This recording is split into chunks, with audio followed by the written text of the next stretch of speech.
I know where I'm going. You know where it's at. One thing that's for sure. Love is the new. Love is the new. All right. You are listening to, you are watching, you are witnessing the afternoon show. I am Atiwa Buchanan. And I am LaDonna Ray. I like how you said that. That was great. Yep. Thank you. Mm-hmm. All right. I appreciate that. How you doing? I'm doing great. It was an early morning for me today. It was early. You was outside. Man, I was outside for real. But if you guys are on Facebook Live, please share the show and make your comments there if you cannot or will not call in, but we will see your comments. And also follow us on Instagram. Look for WVON1690 on Instagram. And I think you can peep on YouTube. You'll see a very nice video of our dear CEO and president, Melody Span Cooper, as she talks about, well, you have to go out there and look at it. So if you look for WVON 1690, you will see it as the featured video.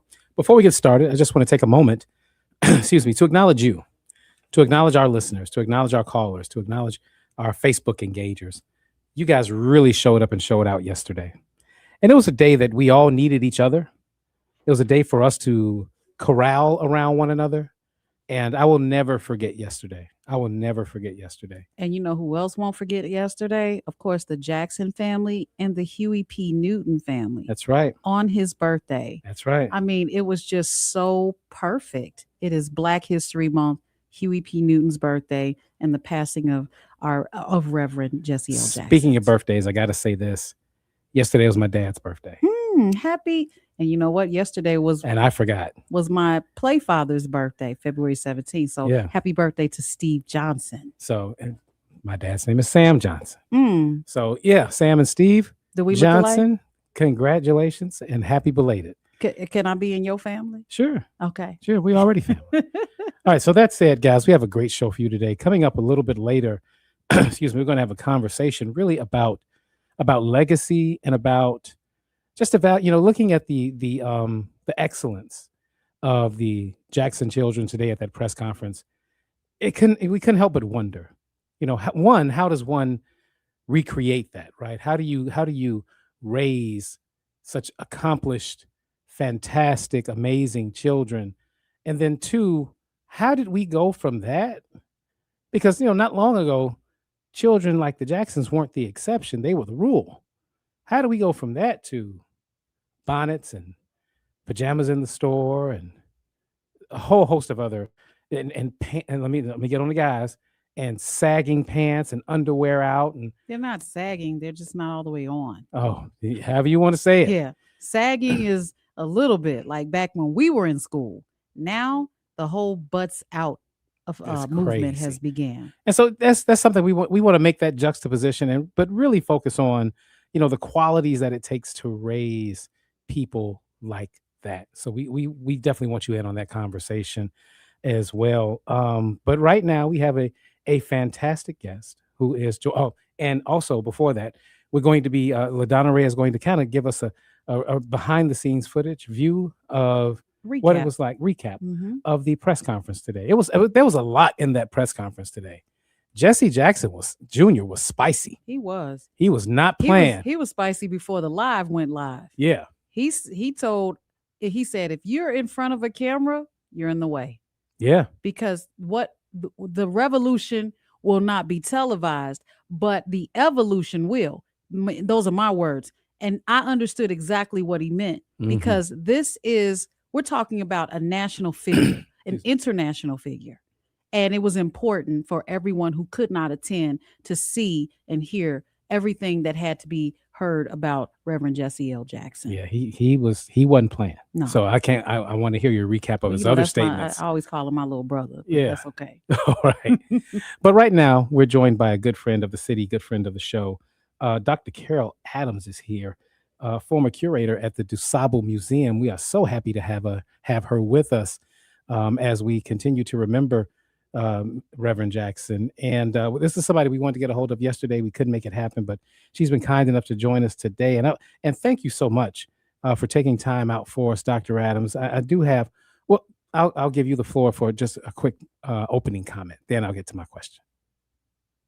Well, it's an honor and a pleasure to be here and to be able to talk about someone like Reverend, who for us in Chicago was both an international global figure, but also a neighbor and a friend and somebody that was accessible and touchable and reach outable. I mean, wherever he saw you, he remembered you. I'm enjoying seeing all the things that people are posting on Facebook, their personal memories, hearing their stories, and people saying occasions that you don't hear about because they're not that big. They're small but powerful things he did for people that you've never known. Folks are telling their stories and expressing what it really meant to be a Reverend Jesse Jackson all day, every day. Excellent. That is a fantastic way to open, and it does lead me right into my first question. You sound heartened in this moment to me. Oh yeah. And I would love for you to tell us why. Well, because I think this is a moment to celebrate a life. Okay, I think we can, and sometimes because we are saddened, because we know we will personally miss the individual, we get caught up in grief when this is a time to get caught up in action. If you really love Jesse, then you need to try to channel your inner Jesse.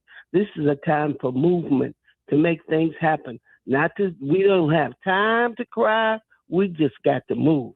You know, I think we have to look at this not where we concentrate on the exit, but we focus on the entrance of another era, another generation, being able to commit in just as strong and devoted a way as we saw represented in Reverend Jesse. So everybody, all of us that are posting our pictures and reliving our memories, we have to channel that into some very direct action. All right. I You know, love one it. of his famous quotes was, keep hope alive. Let's keep push alive. I love it. Absolutely. We got to keep it alive. Well, I tell you what, Dr. Carol Adams, give us just a few minutes, and everyone that's listening, be sure to give us a call, 773-591-1690. We still want to hear your well wishes, and we want to go to break, right? We'll be right back on the afternoon show. More from Atiba Buchanan and LaDonna Ray coming up on the Talk of Chicago, 1690 WVON. Hello, Chicagoland. This is your main man, Tio, Mr. Ceasefire Hardiman.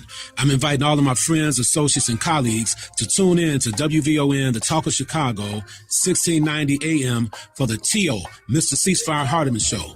This show will cover all the hottest topics, including politics, reducing gun violence, and so much more, right here every Sunday morning from 6 a.m. to 7 a.m. on the Talk of Chicago, 1690 AM, WVON. Thank you. When you play the 7-time bingo multiplier instant ticket from the Illinois Lottery, you play with purpose. Over $1.5 million has been raised to help support Illinois Dream Fund Commission scholarships. Purchase one to help raise even more. Be smart, play smart. Must be 18 or older to play. Game odds available at IllinoisLottery.com. Your heart and your brain are connected, and when one's at risk, so is the other. This Saturday on the Community Health Focus Hour, medical professionals and guests with lived experiences who know how a stroke can instantly change a life will join host Cedric McCoy to discuss the heart and brain connection, protecting against stroke together. Get the knowledge, warning signs, and prevention tools that could make all the difference. Listen this Saturday on WVON and Facebook Live. The Community Health Focus Hour, Saturdays at 1 p.m., powered by the Urban Health Initiative of U Chicago Medicine, at the forefront. You never know who's going to stop by WVON. We got my man TC Carson in the studio with us. What's going on, brother? What's happening? Hey, Joy Reid, how you doing? Brother Matt, how are you, my friend? It is good to talk to you again. Marlon Wayans, what's up, brother? Welcome back to WVON. What's up, brother? I'm good. We are the Talk of Chicago, 1690 WVON. This report is brought to you by Blindster.com. Kyle Cox started Blindster in his garage back in 2010. Since then, they've sold millions of custom blinds, shades, and shutters nationwide. Their blinds are DIY friendly, guaranteed to fit, and always cheaper than big box stores. Blindster.com. WVON traffic and weather now. Good Wednesday afternoon, Chicago. I'm Logan Page, and here is your traffic update. Dan Ryan, downtown 95th. Stop and go. Traffic 73 minutes an hour and 13 minutes. I-57, Ryan to I-80. Please be cautious. There is no delays, but there is a vehicle on fire. 3 right lanes being blocked. Dan Ryan at 95th Street. Bishop Ford, Ryan to I-80, 94, no delays, 10 minutes. Stevenson, DuSable, Lakeshore Drive to the Tri-State. Stop and go traffic, 41 minutes. Eisenhower, Wolftoe Post Office. Stop and go traffic, 38 minutes. Kennedy downtown to O'Hare. Stop and go traffic, and there is an accident causing 2 right lanes to be blocked. Kennedy at Montrose Avenue. 37 minutes. In Eden's Montrose Lake, Cook Smooth Sailing, 14 minutes. Weather for today, Chicago. Early morning showers and windy, high of 65 and a low of 36. Tomorrow, showers and storms, high of 59 and a low of 35. It's currently 62 degrees and partly cloudy. That's your traffic and weather update now. I'm Logan Page on the Talk Chicago, WVON 1690. Now back to Atiba Buchanan and LaDonna Ray on the Talk of Chicago, 1690 WVON.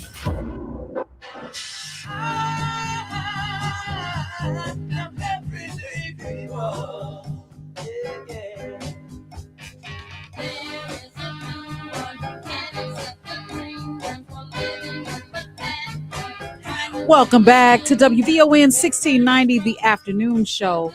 We're still paying tribute to the life and legacy of the Reverend Jesse L. Jackson. And it's such an honor to be on this platform. I tell you, I've never experienced anything like it. When we have breaking news such as this, although it is very somber to think about the fact that he's gone, but he's not really gone. As long as we keep hope alive. We have on the line with us. Very well said. Thank you. We have Dr. Carol Adams on the line, and we were just before we went to break. You were talking about keeping hope alive and how important it is to look at his life versus the end of his life. Please continue on that journey, because I want to make sure that people understand that this here can be one of those celebrations. I think about Biggie Smalls, his no comparison, just hear me out. His funeral, people were dancing in the streets. And it was something to be seen, because it was like, man, he's gone, but his music is still here and we still love him. And the same feeling, if not more, can go for Reverend Jesse L. Jackson. Well, I think you keep someone alive through their deeds and through your actions, how you are able to channel what they do. You know, in traditional African philosophies, we believe there's only life and that it comes in 3 forms. Those who were here before, those who are here now, and those who are coming forth. Those who were here before are referred to as ancestors, and Reverend Jesse is now an ancestor. And you know, when we have our events, when we start anything of significance, we pour libation to the ancestors. We welcome them into the room. We look to them for continued guidance. So his guidance, his spirit, those strong shoulders upon which so many of us have stood and still stand are still there for us. And we have to think about it in that way. We have to be action-oriented as he was. I mean, just think about it. He had a medical condition that was so severe, they called it supernuclear or something. I heard that. But what did he do? What did he do? Keep on working? Keep on moving? He surely Keep did on not going stop calling places, WVON. encouraging people, telling people, you know, things they should do and what we should do, and representing, you know. So he lived his beliefs out loud, right in front of us. We have an example to follow. And there are very specific things we can do to show that. That's why I say don't just keep hope alive, keep push alive. Keep pushing also on his agenda, the things that were important. I mean, I know that people are going to line up, thousands and thousands of people to view the body if they have one, you know, when he lies in state. Listen, put some registers out there and register people to vote. I love it, Dr. Adams. We were 3 minutes into the You know, conversation before you were giving us a call to action. And that's And yeah, that's good. yeah. No, because that is that's to me what he represented. They didn't call him Action Jackson for nothing. come He was on. about movement. He was about getting things done, and you have to work on them. You know, we have to pull together in a certain way. He talked to and dealt with all of us, no matter our philosophies, you know, because we have various different streams of thought and philosophy in our community. And it seems like of late, it drives us apart rather than pulls us together, where we talk together and come up with how do we move on those things upon which we all agree, rather than to spend all our time arguing about the one or two things that we may have a difference on. And you know, when you say move on those things, all I can think about is how we can move on those things, those of us that are left behind. And one thing that was mentioned even at the press conference, and I'll talk about this later, is if you are looking to take action, then there are going to be some meetings that will be held. But in the meantime, you mentioned Rainbow Push. How many of us have probably should I say disconnected from even being a member of Push or Get those memberships. Exactly. Absolutely. That's Join, the drive and we need join to push. quickly. You know what? I think you should do a membership/donation of a minimum of $84. Okay. There you go. One represent $1, or you can do 840, represent $10, whatever, for every year he lived. I think that 84 is a magic number. It represents also 1984 election, his first move to become president, and what it did for everybody subsequent to that, every election thereafter. And that's how old he was when he make it died. tangible. Yeah. And make it tangible. You know, he to your point, he gave us 84 wonderful years, and we wish he could have given us 84 more.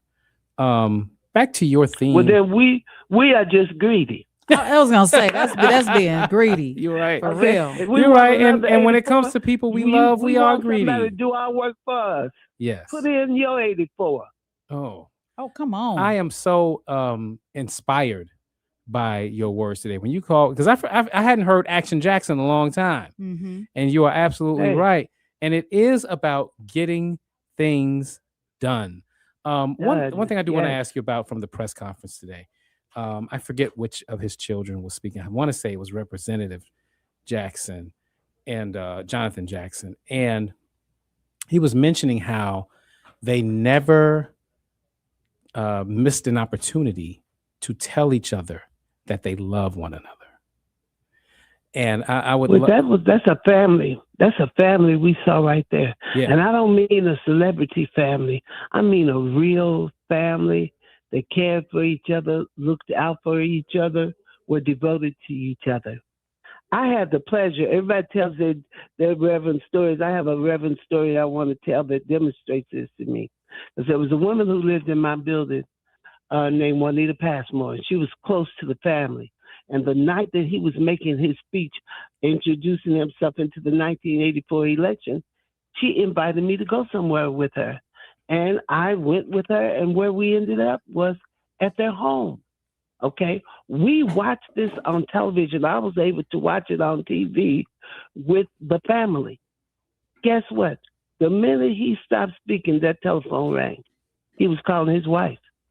Okay? He wanted to know, what did you think? How did I do? How was it? How this, how that? He reached out always to family.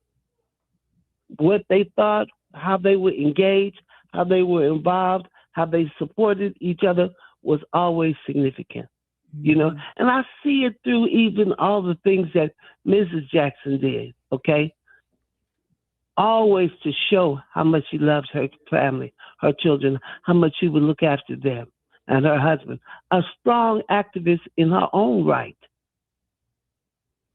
I love it. Thank you, Dr. Carol She wasn't Adams. like, so-and-so, I'm just a wife of. No, she was all about action herself. He knew who to marry. He certainly knew who to marry. Oh yeah, absolutely. Behind every good man is a good woman, and you know, I hope that we don't wallow in what we hear, because the media is definitely has not been kind. But it's up to us to take it from here. Like, okay, look, we got it from here.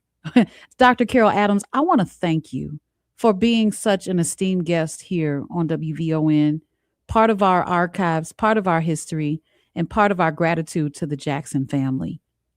And of course, Reverend, I'm almost in tears. I can't.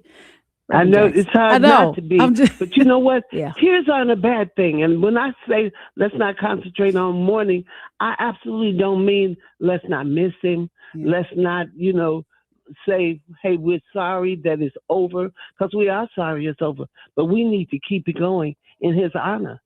He deserves that. He showed us what to do. Mm-hmm. He did his part. If you're serious about it, don't just be some kind of fan. Be a representative. Amen. All right. We're going to go to news, traffic, and weather, guys. Thank you, and Dr. more Adams. coming up. Yes. Thank you, Dr. Adams. More coming up right here on WVON 1690. Y'all give us some good thoughts, some well wishes. Call in 773-591-1690. Hope you're having a wonderful Wednesday afternoon, Chicago. I'm Logan Page, and here's what's happening in your local and national news. Planning is underway to honor the life of Reverend Jesse Jackson. The civil rights activist is remembered for his iconic speeches, including at the Democratic National Convention in 1988. We must never surrender. America will get better and better. Keep hope alive.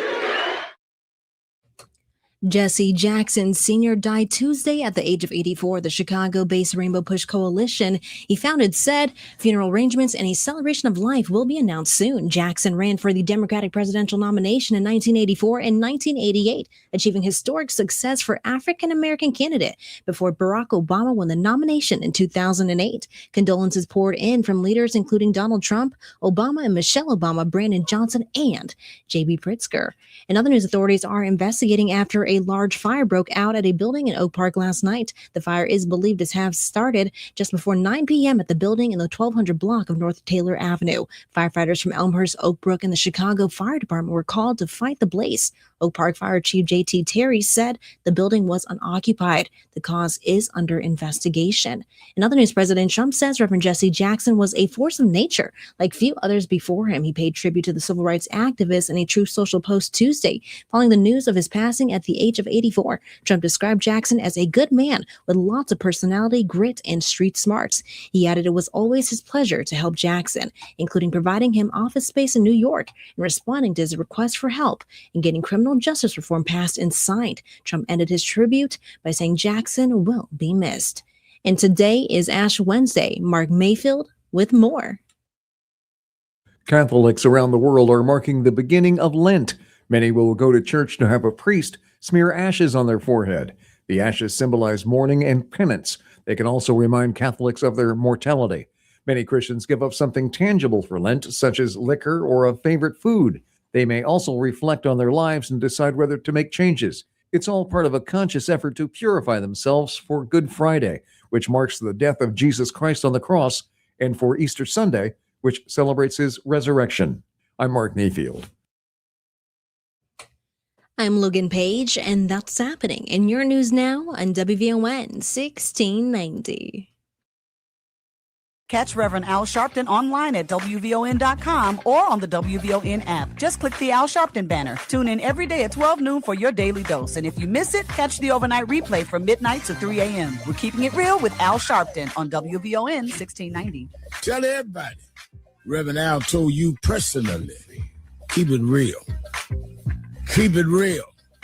Whatever you do, keep it real. Pizza's here. Oh, great. I'd love some, but I'm worried about my stomach issues. If you're worried about having diarrhea, gas, bloating, stomach pain, or loose, oily stools, it may not just be stomach issues. It could be a condition called exocrine pancreatic insufficiency, or EPI. With EPI, the pancreas doesn't release enough enzymes to break down food, but EPI is manageable. Use the symptom checker on identifyepi.com and talk to your doctor. That's identifyepi.com. Sponsored by AbbVie. This is the story of the one. As an HVAC technician, he and his digital multimeter are in high demand. So when a noisy office HVAC turns out to be a failing blower motor, he doesn't break a sweat. With Grainger's easy-to-use website and product information, he selects the product he needs to keep everything humming right along. Call 1-800-GRAINGER, click Grainger.com, or just stop by. Grainger, for the ones who get it done. Hi, I'm Tavis Smiley, inviting you to join me weekdays from 6 p.m. to 9 p.m. right here on WVON. I am bringing you a national perspective on all the happenings in the Black community and, of course, politics. It's talk radio for us, by us, and this is where America listens. It's Tavis Smiley, weekdays from 6 to 9 p.m. on the Talk of Chicago, 1690 WVON. Protect your money and build your wealth. Sundays at 3 p.m., host and owners of Top & Top Insurance Agency, Clydell and Betty Top, teach you about protecting your assets, 401ks, annuities, life after retirement, the differences and benefits of life insurance, and they take questions. Their advice can enhance your financial future and your legacy. Call for a free WVON financial consultation, 773-881-8110. Tune in Sundays at 3 p.m. to protect your money and build your wealth. Powered by Top & Top Insurance Agency. It's D.L. Hughley. Either we are going to be able in a society that you all insist have to have these unfettered access to weapons. Policemen have to understand that a great many people, like in Minnesota, are going to have weapons. In America, when you hear people on the right yelling freedom, they only want two freedoms. They want the freedom to carry guns wherever they want and to tell women what to do with their bodies. Those are the only kind of freedoms they're trying to expect. Weekdays at 5 a.m. on the Talk of Chicago, 1690 WVON.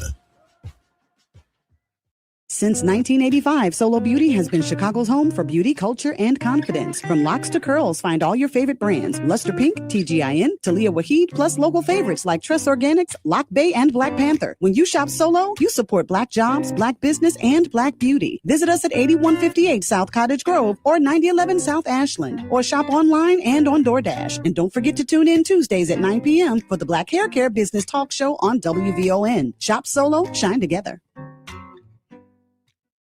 This report is brought to you by Blindster.com. Kyle Cox started Blindster in his garage back in 2010. Since then, they've sold millions of custom blinds, shades, and shutters nationwide. Their blinds are DIY friendly, guaranteed to fit, and always cheaper than big box stores. Blindster.com. Now back to Atiba Buchanan and LaDonna Ray on the Talk of Chicago, 1690 WVON.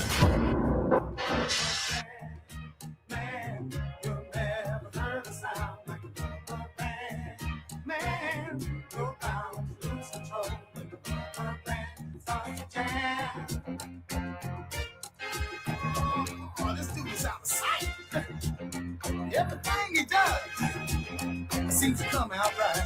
Once I went to hear them play at a club outside. Welcome back to the afternoon show with Atiba Buchanan and LaDonna Ray. Today we are still uplifting the legacy and life of Reverend Jesse L. Jackson. And we see your comments on our Facebook Live and continue to share the show. But I definitely want to encourage you to download our WVON app. And there's an open mic feature. And if you want to say something to the Jackson family or to WVON or any of the personalities, you can certainly do so at the open mic feature. All right. This is the part where I get to interview you today.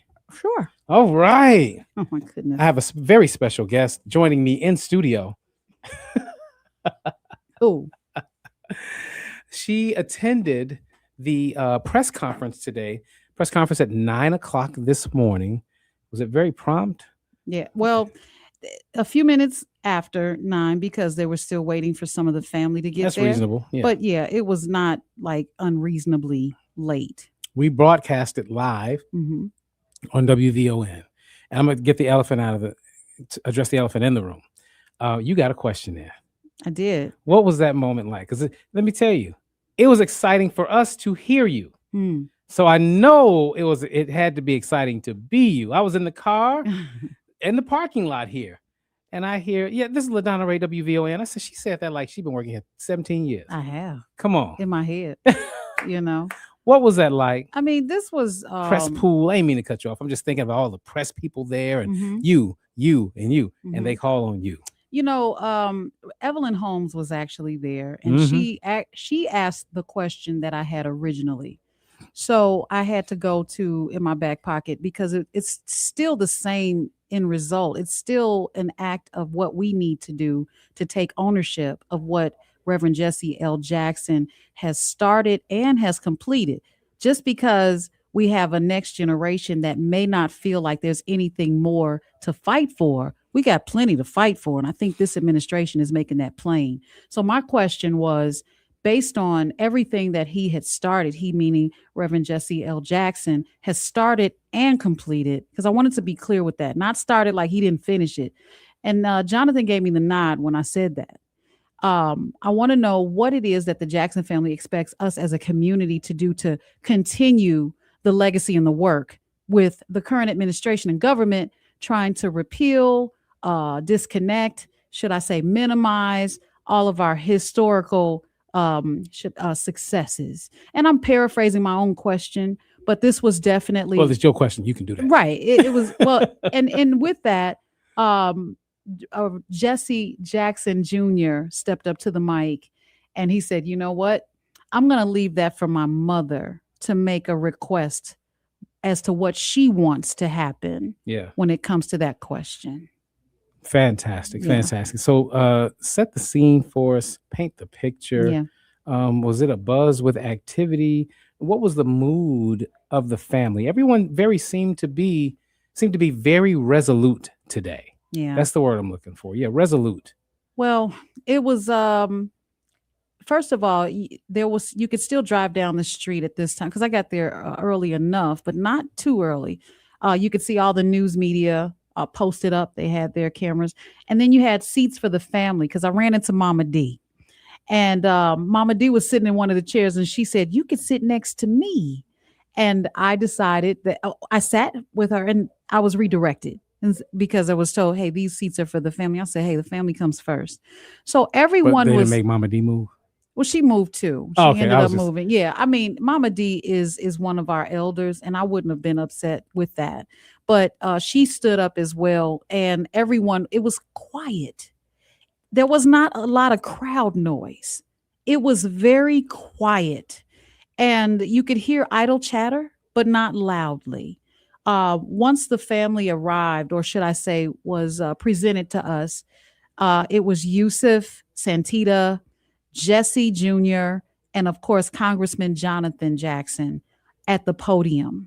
They began to speak and paint the picture of who their father, I don't feel comfortable saying was, but is to them.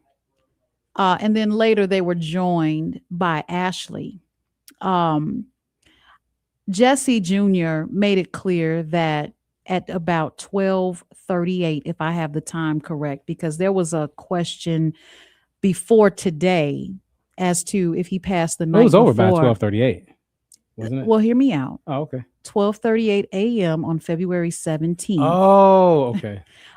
There was a question as to if he had passed the night before or the night or the day of. And a lot of times people think midnight is still night, but it's after, it's considered the next day. So he did pass, in fact, on the 17th. We have that. But at 12:38, Jesse Jr. told his mom that Dad wasn't breathing. And she was like, oh, just let him go back to sleep. He'll be okay. He said, no, Mom, this is it. It's over. Yeah. And that's when she started making the phone calls to the family and whatever phone calls she needed to make.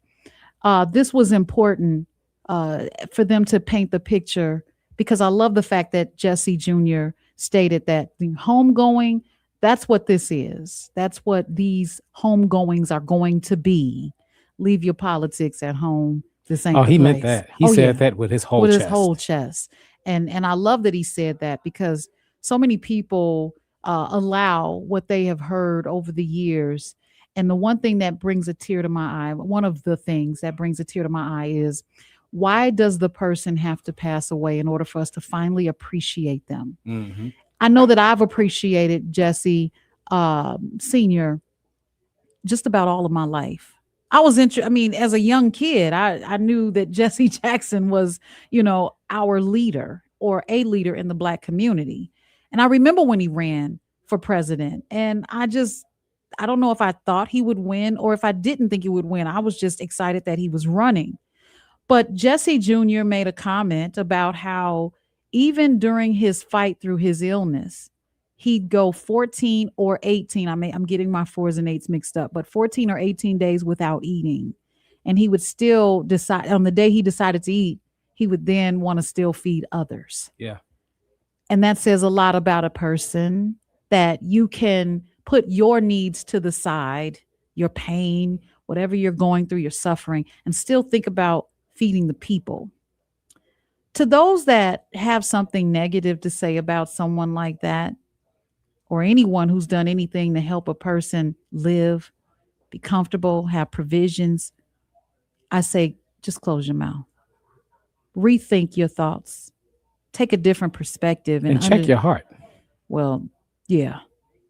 That's a good way of putting it. But you really have to, you don't have to be committed to the hatred. Yeah. You know what I mean? He leaves a long legacy. And those kids, I swear, I wish I was one of them. I wish I was in the family some kind of way, because the love, you can see the solidarity. I think Jonathan wiped his tears on Jesse's shoulders. And he said, man, what are you doing? You know? I mean, there was some humor going on up there as well. But we know that they're suffering through this pain. But I can only imagine that, you know, just being someone who takes care of my dad, watching him suffer, that you prepare for this day. Yeah. And even on that day, right, you try to. And even on that day, it's hard. Well, thank you again I feel like I was there. I get it. I get the mood of the family. I love how firm they were, but yet compliant. Like you understood, it made sense for them to be the way that they were. It was just a very amazing press conference. All of them comported themselves so well and represented the family so well. Look, whatever speech therapists they have, or have had, and it was probably their mom and dad. Yeah, they just speak so beautifully. You know, it's excellence. It is Black excellence. All right, guys. Mike, Ron, we see you holding. As a matter of fact, when we come back, you will be the first voices we hear. You're listening to Atiba and LaDonna Ray, AM 1690, with the Talk of Chicago, guys. More from Atiba Buchanan and LaDonna Ray coming up on the Talk of Chicago, 1690 WVON. You never know who's going to stop by WVON. In the WVON Infinity Studio, a person who I've waited for, 34 years or so to meet. And I am so excited to have her here in the studio. It is none other than Miss Vanessa Williams. Yeah, you can say 40 years. It's been 40 years. It's been 40. Good morning, Valerie Jarrett, and welcome back to WVON. How are you today? Well, good morning, Rufus. I am terrific. Tony Braxton, good morning and welcome to WVON. How are you today? I'm good. How are you? I'm better now. Listen to you talk to me in my ears. We are the Talk of Chicago, 1690 WVON. Dad! Come on! Over here! Look at this, Dad! Over! Whoa. The moment my son saw a redwood tree It's huge! is the moment I knew that for him, You can't even see the top of that thing! even the sky has no limit. There are some moments only the forest can inspire. Find yours at discovertheforest.org. Learn about forests near you and discover cool things to do when you go, like hiking, biking, fishing, or camping. Or do your own thing when you get there with family and friends. Your moment is out there. Find it at discovertheforest.org. That's discovertheforest.org. Brought to you by the U.S. Forest Service and the Ad Council. Hi, I'm Tavis Smiley, inviting you to join me weekdays from 6 p.m. to 9 p.m. right here on WVON. I am bringing you a national perspective on all the happenings in the Black community and, of course, politics. It's talk radio for us, by us, and this is where America listens. It's Tavis Smiley, weekdays from 6 to 9 p.m. on the Talk of Chicago, 1690 WVON. It only takes a minute to find out if you may have prediabetes, and you can do it at doihaveprediabetes.org. But you're probably not going to. Nope. I'm sure you've got a perfectly good excuse. Kids, work. I get it. You're busy. So what better time than now? Let's begin. Raise one finger if you're a man. Ladies, none yet. Oh, count in your head if you're driving. Now, 3 more fingers for everyone over 60, 2 over 50, 1 over 40, 1 more if you're not physically active, another finger if anyone in your family has type 2 diabetes, another if you've got high blood pressure. If you're overweight, raise another finger, 2 if you're very overweight, and 3 if you're really overweight. You've just taken the world's first audio prediabetes test. And if you're holding up 5 or more fingers, visit doihaveprediabetes.org or talk to your doctor. There's no excuse because prediabetes can be reversed. Brought to you by the Ad Council and its pre-diabetes awareness partners. Have you checked out WVON's digital streaming network, Bond TV? It's everywhere on Roku, Apple TV Plus, Amazon Fire, on the WVON app, and at VON.TV. Bond TV, it's cultural content on purpose. WVON traffic and weather now. Good Wednesday afternoon, Chicago. I'm Logan Page, and here is your traffic update. In Ryan, downtown on 95th, stop and go traffic 36 minutes. I-57, Ryan to I-80, slow go 15 minutes. Bishop Ford, Ryan to I-80, 94. Stop and go traffic, and there is an accident causing the left lane to be blocked. Bishop Ford at Steel Bridge, 20 minutes. Stevenson, DuSable Lakeshore Drive to the Tri-State. Stop and go traffic, 48 minutes. Eisenhower, Wolftown Post Office. Stop and go traffic. There is an accident on the left shoulder, Eisenhower at Harlem Avenue, and there is a disabled vehicle causing the left lane to be blocked. Eisenhower at Manheim Road, 15 minutes. Kennedy downtown to O'Hare. Stop and go traffic, 38 minutes. And Eden's, Montrose, Lake Cook, smooth sailing, 14 minutes.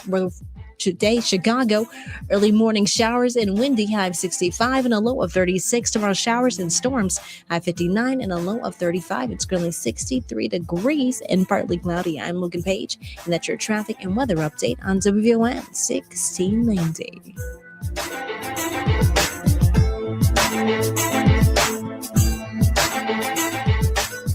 Now back to Atiba Buchanan and LaDonna Ray on the Talk of Chicago, 1690 WVON.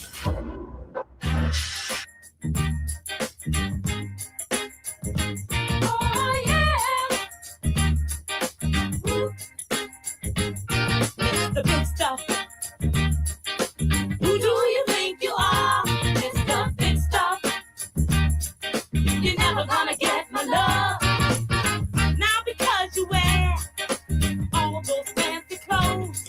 We are back on the afternoon show, 3:53, Atiba, LaDonna Ray. And as promised, we are going straight to your calls. Mike, you're up first.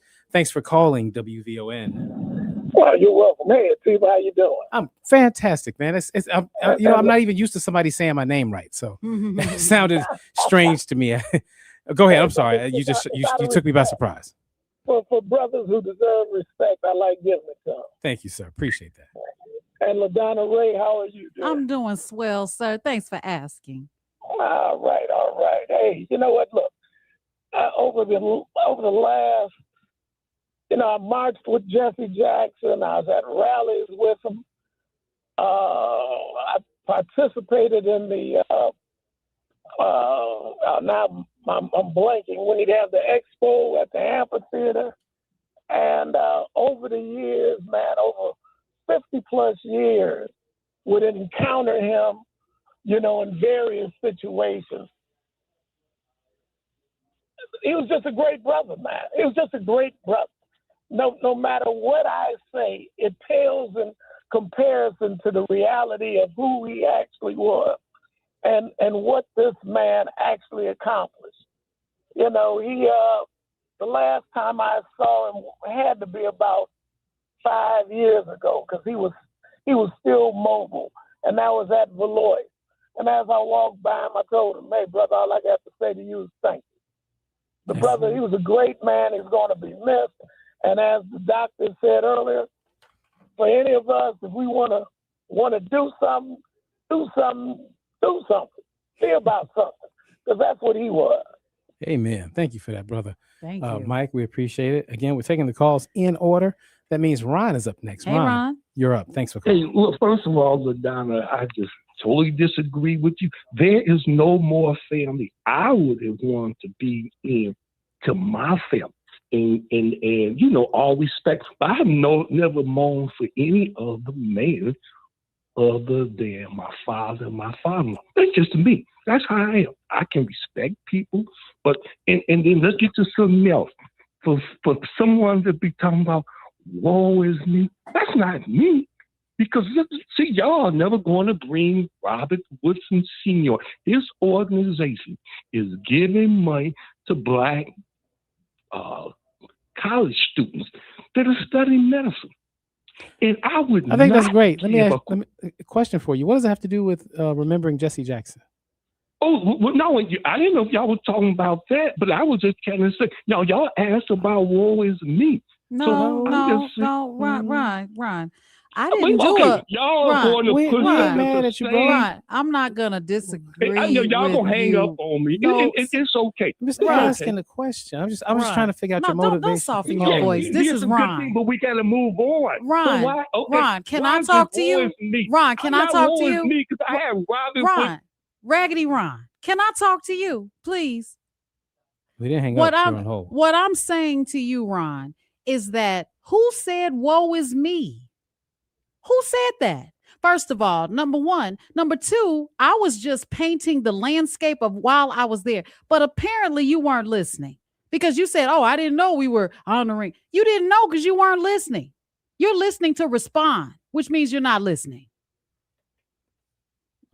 Ron, your final thoughts. What do you think? I mean, what do you think about? Do you have anything to say to the family of Reverend Jackson? Oh, he left. All right. Maybe that's what he wanted to say. Right. Nothing. Cliff from Connecticut. It's been a while, brother. Welcome back to the afternoon. Thanks for taking my call. Listen, first I want to say this, if I can, without being disrespectful.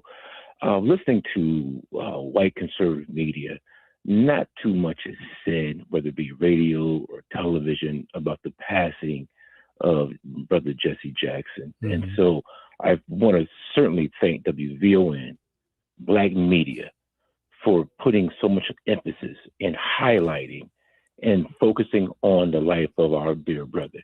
You know, so shout out to WVON, Black media. That's why we need Black media. Mm-hmm. Amen. That's right. What time did he say that? No, without a doubt. Seriously, because I'm looking, I'm like, man, you know, this is a good brother in our community. So good example that we have to honor our own. You know, so shout out.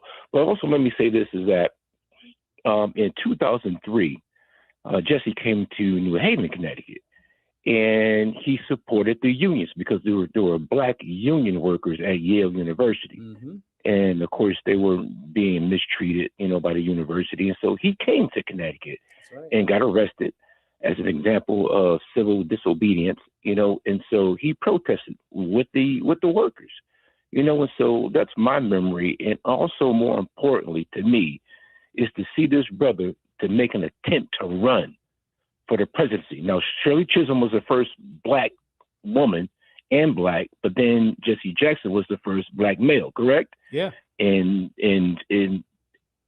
84 and in 88. And if it wasn't for that, in my opinion, I don't think there'd be a Barack Obama. You know, so shout out to the family, my prayers and my sympathy. Jesse, who's been on WVON, hosted the show, you know, and he spent a lot of time with his dad, you know, and so Brother Art, who calls and talks about the Black family, is my last point. He was a good example of the Black family, if I'm not mistaken. We're going to talk about that later. You're leading us into our next segment. But before we get there, Pam is going to take us home. Hi, Pam. Before we go to break. Hey, Pam. Hi, LaDonna. Hi, Atiba. Hi. Let me just say, LaDonna, I appreciated your question because I was thinking about Mrs. Jacqueline Jackson, and you asked that question, and then certainly Jesse Jr. Responded with his mother will best respond to that question. So thank you for that. Of course. And then I'm going to have to say this, guys. We appreciate Reverend Jackson and all that he's done, but there are those who rather support someone who called women garbage, dumb, and a B and an H. There are people who rather support that mess than to support a loving, peaceful man like Reverend Jesse Jackson. That's it. Thank you, Pam, so much. Your timing was impeccable. It's 4:00, guys. We have to go to break. But when we come back, we have a great guest, and we're going to have a conversation about legacy children, about what it takes to raise, what does it take to raise Black excellence? Oh, it's going to be a great conversation. You're listening to Atiba and LaDonna Ray. We'll be right back.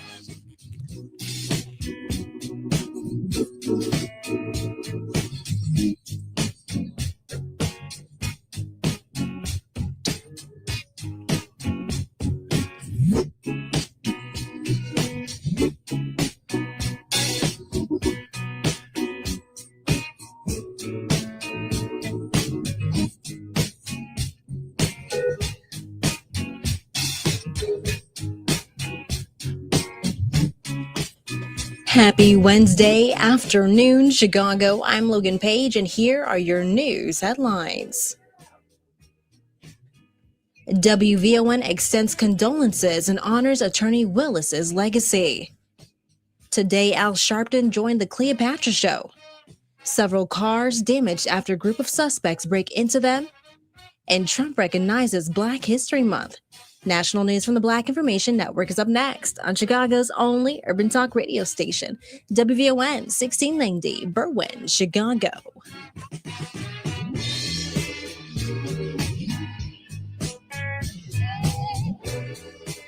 BIN News Now. Michael Jordan is celebrating his first Daytona 500 win. Great strategy by the team, and we gave ourselves a chance at the end. And look, I'm ecstatic. Tyler Reddick took the checkered flag for Jordan's 2311 racing team, breaking through on the final lap for the organization's 9th NASCAR Cup victory. Reverend Al Sharpton is paying emotional tribute to his mentor, the late Reverend Jesse Jackson. Sharpton called Jackson a consequential and transformative leader who changed this nation and the world, saying Jackson kept the dream alive and taught young people from broken homes, including him, that their spirits were never broken. And Celtic star Jaylen Brown says he was targeted by Beverly Hills police after the officer shut down his All-Star Weekend event. Police say he needed a permit, but Brown insists it was a leadership panel at a reasonable hour, not a party. Get BIN News Now on demand 24/7 on the iHeartRadio app.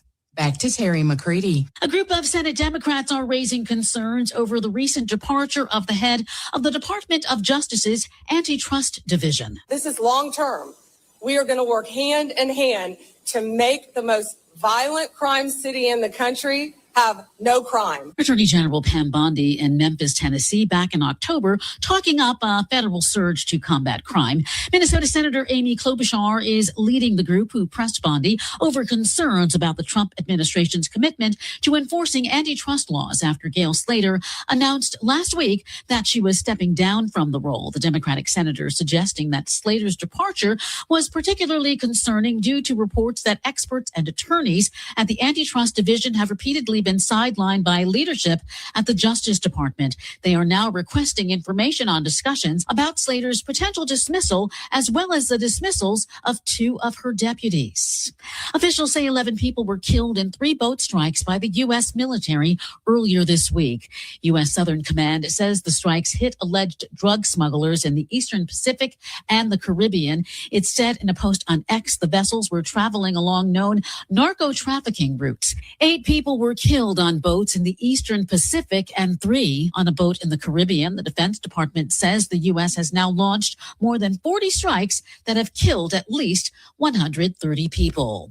Black leaders in the U.S. say they're trying to educate the younger generations about the life and legacy of the Reverend Jesse Jackson, who passed away at the age of 84. News commentator Roland Martin says although Jackson never got the Democratic nomination for president, he was widely regarded as a world leader. When he traveled to other countries, he was literally treated and accepted as if he was a head of state.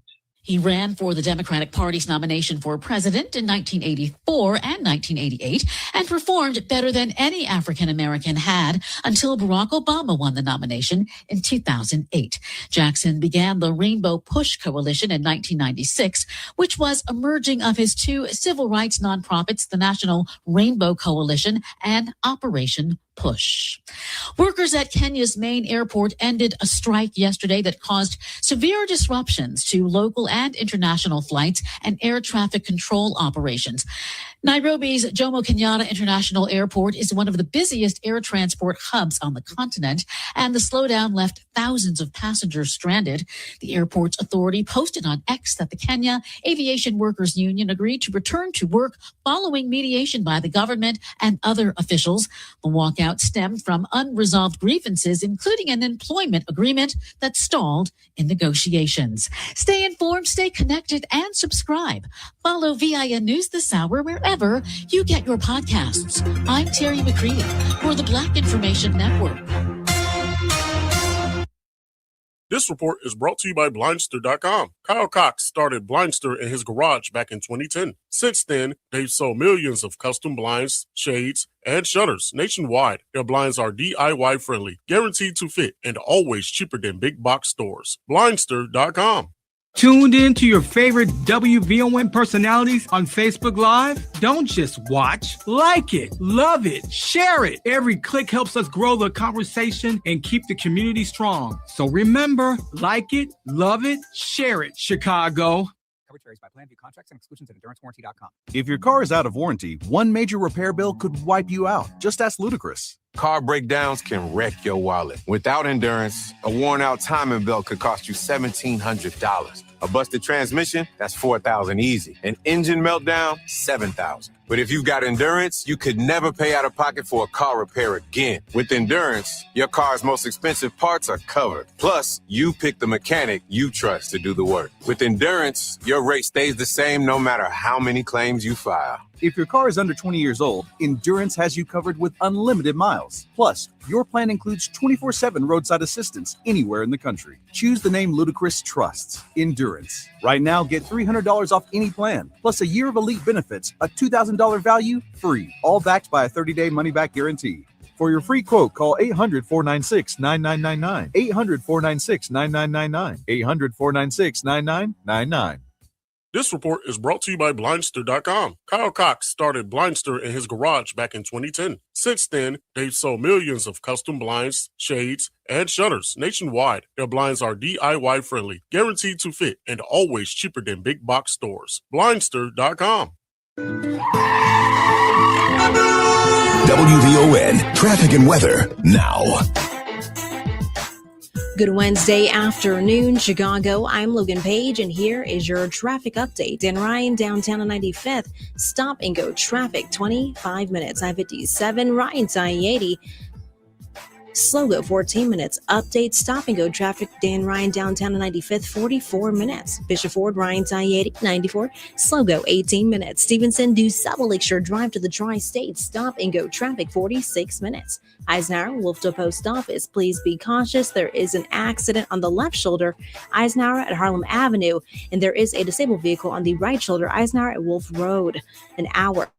Kennedy downtown to O'Hare, stop and go traffic 38 minutes, and Eden's Montrose Lake Cook smooth sailing 15 minutes. Your weather for today, Chicago.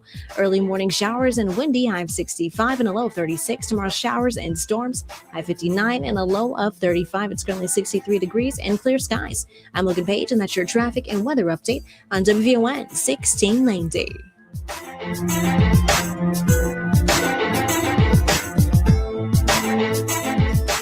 1690 WVON remembers the Reverend Jesse Louis Jackson Sr. Beautiful. Wow. I must be respected. I must be protected.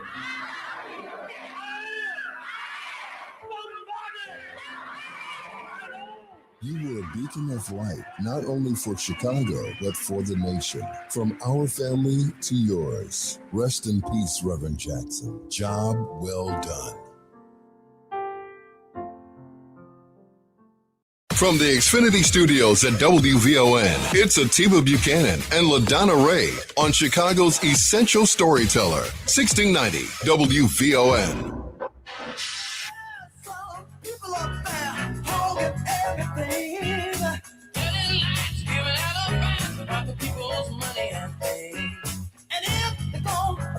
All right, guys. 10 after the hour. You're listening to Atiba and LaDonna Ray. Interesting conversation. I've actually been excited about having this discussion, and I know you guys are going to have a lot to say about this. I hope you do, because we need your insight, and we need you in this discussion. So, looking at the press conference, you had the privilege of being there in person. Mm-hmm. I didn't even get a chance to watch it. I got a chance to hear it, but hearing it was enough. I heard Jackson Child after Jackson Child come forward to that microphone and speak the most clear and concise, loving, unrehearsed, loving and insightful language. I'm partial to Representative Jonathan. He always has these folksy comments and sayings and everything. And I can't remember what he said today, but it was something that resonated with me very well. And we have the Jackson family has given us 2 congressmen. He has 2 children that have been voted as not state, right? Federal, all day, U.S. Yeah. All of the children are successful and impressive in their own right. All of them have, achieved the highest levels of education. And, we have to, while we are mourning the loss of the good Reverend, as we talk about how spectacular the kids are, we don't have this conversation without talking about the misses, right? Because these were 2 beautiful, loving, dedicated parents that were able to do this. Yeah. And their kids their story is still being written. Their greatness is still being drawn out, and we're still figuring it out. And so as we look at that Black excellence, LaDonna, and I look around me and I see pants sagging. I see bonnets. It's to the point now that I'm actually no longer shook when I see a bonnet. It's actually been very normalized for me. I'm accustomed to seeing grown women in pajamas, onesies, with a bonnet on and some big fluffy house shoes in the grocery store, walking around, doing commerce. And that's just the beginning of it. You know what I'm saying? There's so many other things, because life isn't just about how you look in presentation. But when we look at that, I just wonder, and we're going to keep it real. He had one of his children that was incarcerated and still has been a prime example of what it means to be a contributor to society, because we cannot all be just relegated to our worst mistake. We have to be bigger than that. So I just wonder how we got from that as kind of almost the standard kind of Black family, or definitely something that was just not uncommon, to where we are today. I wanna flip this a little bit. Please. I don't want to say that they are definitely an epitome of a Black family with excellence behind their name. Yes. But I also want to make notice that there are many families out there that have Black excellence. Amen. And it used to be a standard, period. The standard didn't come from the Jackson family, but they were certainly an example of the standard. So I want to keep it a buck, because if we've gone from the standard of excellence being in more than just the Jackson home, because it was in my home, it was in my neighbor's home, it was probably in your home, to what we see now as we probably. Well, I wasn't in your home. Okay. I knew what my neighbors, because I live next door to the Linders. Okay. Carol Linder and her children. I can't remember her husband's name, but he was a reverend. The children were excellence. They went to church, and it was an excellent definition of what family looked like, the traditional sense. And then you had my mother, single mom. Still, my mother was like plain English. That's not a word. She was on me, right? But that was pretty standard. I went to Beasley. That was pretty standard. But I want to say, how did we get to the bonnets, like you mentioned, as being the norm? You said adults are doing it, so that's how we got there. But I took note. Big Daddy, the movie, came out in 1999. And I feel like there was a shift from that movie, and it may have been a coincidence. And I know we're coming up on this break, and we have to introduce our guests.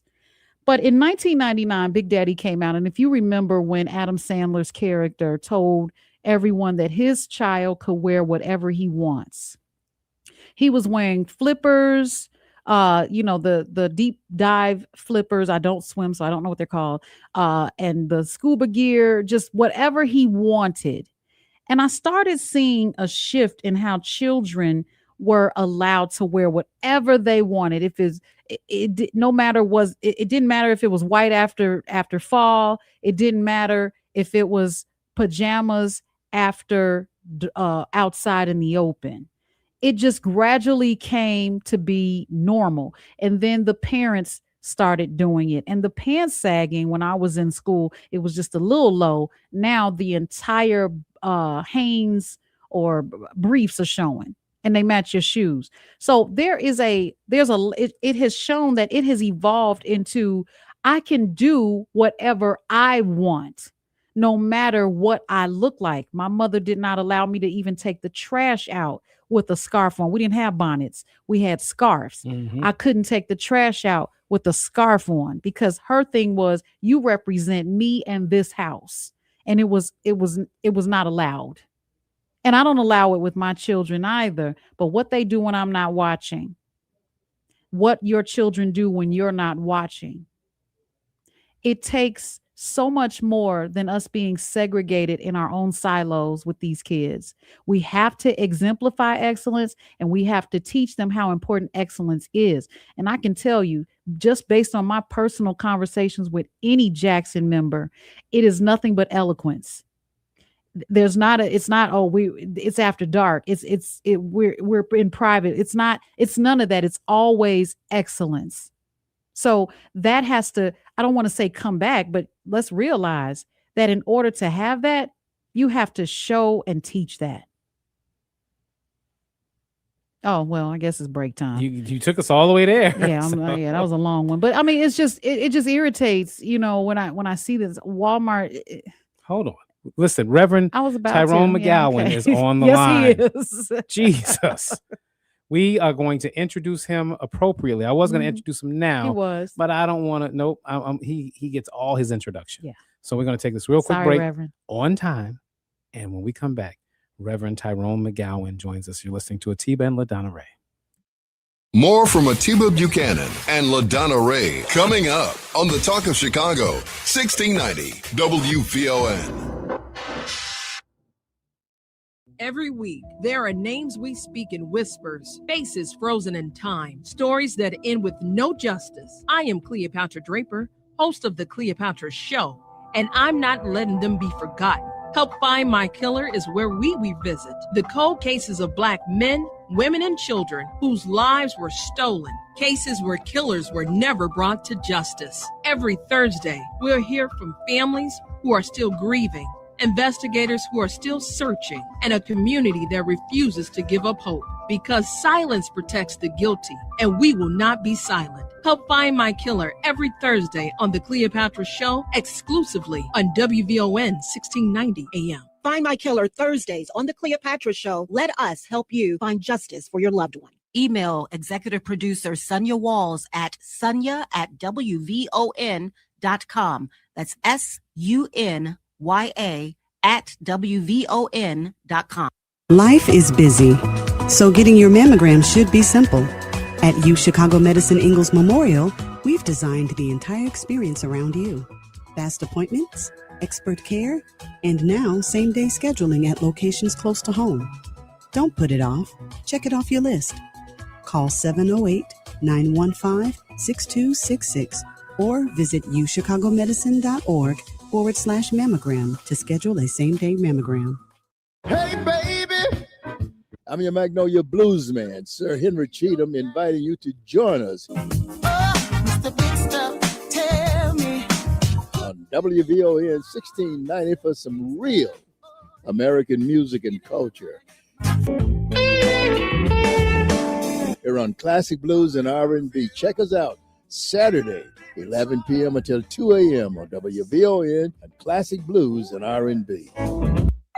Pizza's here. Oh, great. I'd love some, but I'm worried about my stomach issues. If you're worried about having diarrhea, gas, bloating, stomach pain, or loose, oily stools, it may not just be stomach issues. It could be a condition called exocrine pancreatic insufficiency, or EPI. With EPI, the pancreas doesn't release enough enzymes to break down food, but EPI is manageable. Use the symptom checker on identifyepi.com and talk to your doctor. That's identifyepi.com. Sponsored by AbbVie. This is the story of the one.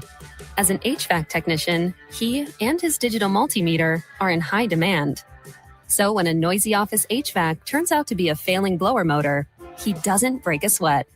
With Grainger's easy-to-use website and product information, he selects the product he needs to keep everything humming right along. Call 1-800-GRAINGER, click Grainger.com, or just stop by. Grainger, for the ones who get it done. This report is brought to you by SuperSure. Do you own a small business? You need to hear this. A seismic shift is coming. It's time to get SuperSure. Not kind of sure, not pretty sure, not a little sure, but SuperSure. The seismic shift is coming. SuperSure, coming soon. Now back to Atiba Buchanan and LaDonna Ray on the Talk of Chicago, 1690 WVON.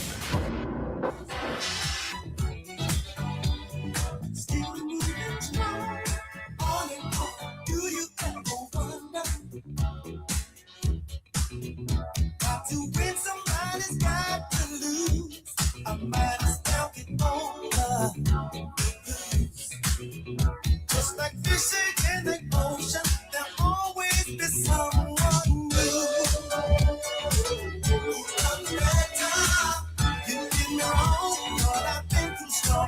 Today of all days.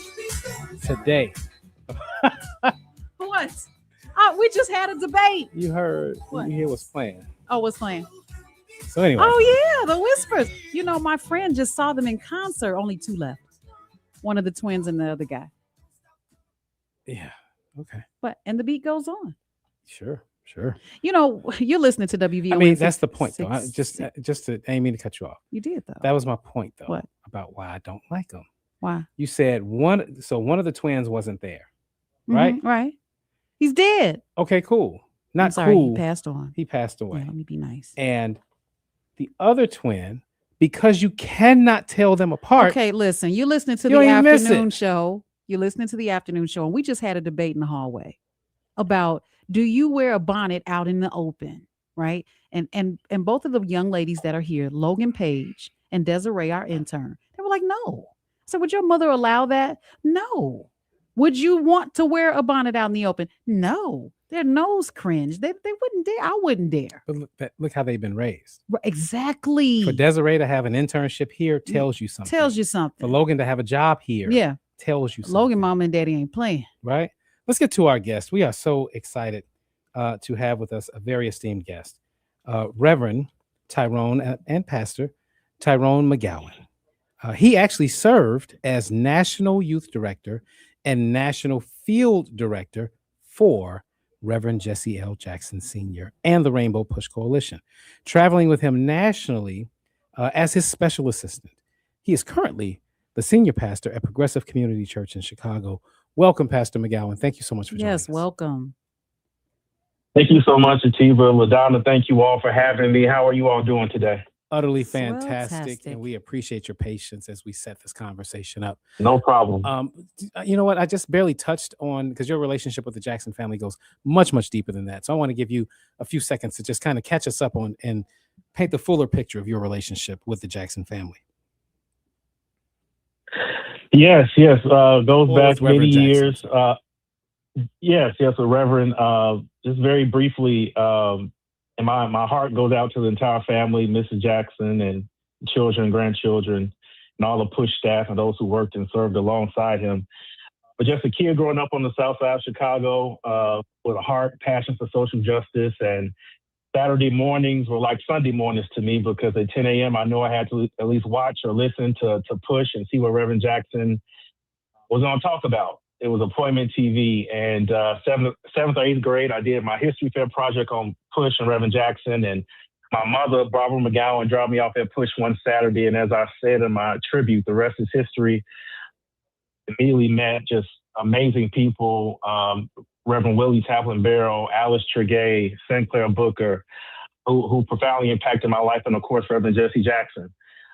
And then fast forward a few years later, after I finished college and grad school, Morehouse and Yale, he asked me to come and serve on his staff. And of course, I said yes. And we traveled the country together and had a front row seat to history, from Flint, Michigan, to Muhammad Ali's funeral, to 2 Democratic National Conventions. I mean, it was an amazing experience that I will never forget. So I miss him. I'm grateful that our paths crossed, and I will love him and honor him forever. What were your initial thoughts as you watched the press conference today with the Jackson children and honoring their father the way that they did? It was an amazing display of Black excellence. I was looking at it and I was like, man, that they are our version of the Kennedy family, a political, cultural, economic dynasty. It was literally like I was watching the real life Huxtables, and that should be celebrated. And I think there are many different models, and you guys were kind of teasing this out earlier in the first segment. There are many different models of Black excellence, particularly for Black families. But I think what we saw today on display was their education, right? They went to the best schools at every level, and that was the difference maker. And I think that is what has made them, their educational trajectory has made them the exception and not the standard. And it is that inequity there, the inequality there, that Reverend Jackson spent his whole life devoting to saying, my kids, yes, they are blessed, they're privileged and have this great opportunity in education, but I'm fighting to ensure that all children, Black, brown, white, red, yellow, have the same opportunities, have the same access as my children have. We are left with that mantle to still fight, to deconstruct, these systems of systemic exclusion that's been a barrier to keeping more families from having that same access to high quality education. Yeah. I would like to know, you observed him as a father of young children, correct? Yes. Okay. What was that like? Like, what was he like when the cameras were off, when he was not being recorded, and what was the interaction like? He was a very humble man. He could have been very standoffish, very arrogant, but he was not. We were walking through airports, or I had to pull him along because he wanted to take a picture with everyone, wanted to talk with everyone. He was just that type of person. Humble beginnings in South Carolina. He never forgot where he came from. He never forgot who he is. He saw in everyone their God-given humanity and dignity, and he honored that. He was one of the hardest working people I've ever experienced, never met. When I was traveling with him, he was kind of mid to late 70s at that point, but he almost had more energy than me, and I was like in my late 20s at the time. He was, we would take those red-eye flights from LA to New York or San Francisco to Atlanta, and I think we're going to sleep on the plane. He's up, has books out, has notepads, saying, Tyrone, write this down, take this note. And I'm like, Reverend, let's sleep. It's nighttime. So he was always up. He was always had energy and just had a mind out of this world, could quote facts and figures in the middle of the night, like it was the middle of the day. And that's something I always remember about him. What would you say that you learned from him when you have your own family? When you start, because do you have children yet? Well, not yet. We're still praying on that. Okay. Just newly married to my beautiful wife, Imani Crenshaw, who's hopefully listening. Yes.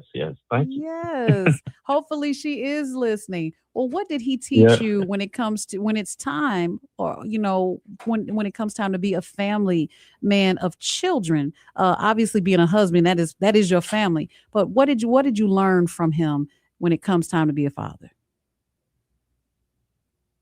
Yes, learned how to be a provider. Learned how to set the example for my children. He would be very honest. He would say I wasn't there because I was on the road trying to provide this lifestyle for my family. but I set the standard. And, Mrs. J, who was just as his equal, she was the leader, the disciplinarian of that house. And, she stands in the category all by herself as a freedom fighter and activist. And so, he set the standard, even though while he was away, his heart was still with the family. His mind was still with the family. Anytime we had a break or a break in the day, he would call, they would call, and he would make time in that way. But he just led from the top down, and everyone kind of fell in line. And Ms. J was the reason for that in many ways. For being a leader, being a provider, and being a man of faith. All right, hold that thought for us, He was Pastor. not ashamed of. Yeah. Hold that thought. We're just up on a break, and I see you were cooking. I hate to cut you off, but yeah, that's all right. That's all right. We're gonna take a real quick break for news, traffic, and weather. Brother Chris Art, we see you calling, and the phone lines are open 773-591-1690, and the chat. Y'all know it's free. You ain't got to pay for no comments. So please leave a comment Not right yet. now and share the show. We'll be right back. Hope you're having a wonderful Wednesday afternoon, Chicago. I'm Logan Page, and here's what's happening in your local and national news. Reverend Al Sharpton joined the Cleopatra Show to discuss and share his favorite memories of his mentor, Jesse Jackson Sr. Yeah. So, my father left when I was 10, and I ain't like a lot of these big shot preachers in New York. They don't understand me. I'm younger than them. So my daddy abandoned me. My mother's on welfare. And Reverend looked at me and said, I was born out of wedlock. Jackson was my third name. Don't feel sorry for yourself. You're going to pity yourself, or you're going to empower yourself. That's when he and I bonded, because he was more like somebody I could understand. He was more urban than them. He was from the South, but he wasn't buttoned down. And I would tell people later in life that I am somebody, the litany that he's famous for was as personal to him and me as it was to the people. He reflected on Jackson's impact not only on his children but on the world, noting that his influence was so far-reaching that even the King of England sent his regards. Sharpton highlighted moments that shaped both his personal and professional journey and celebrated Jackson's global legacy in civil rights.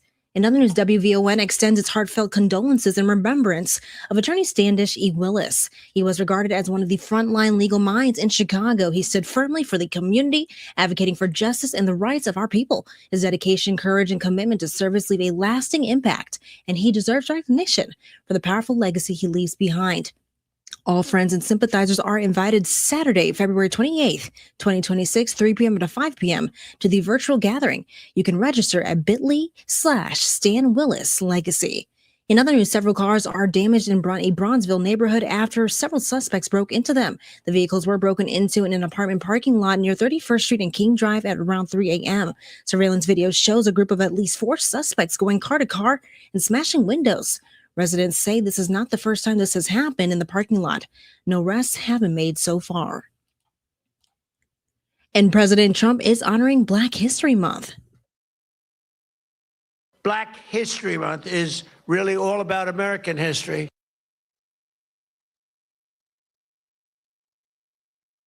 And since I took office, African American employment has increased by 182,000.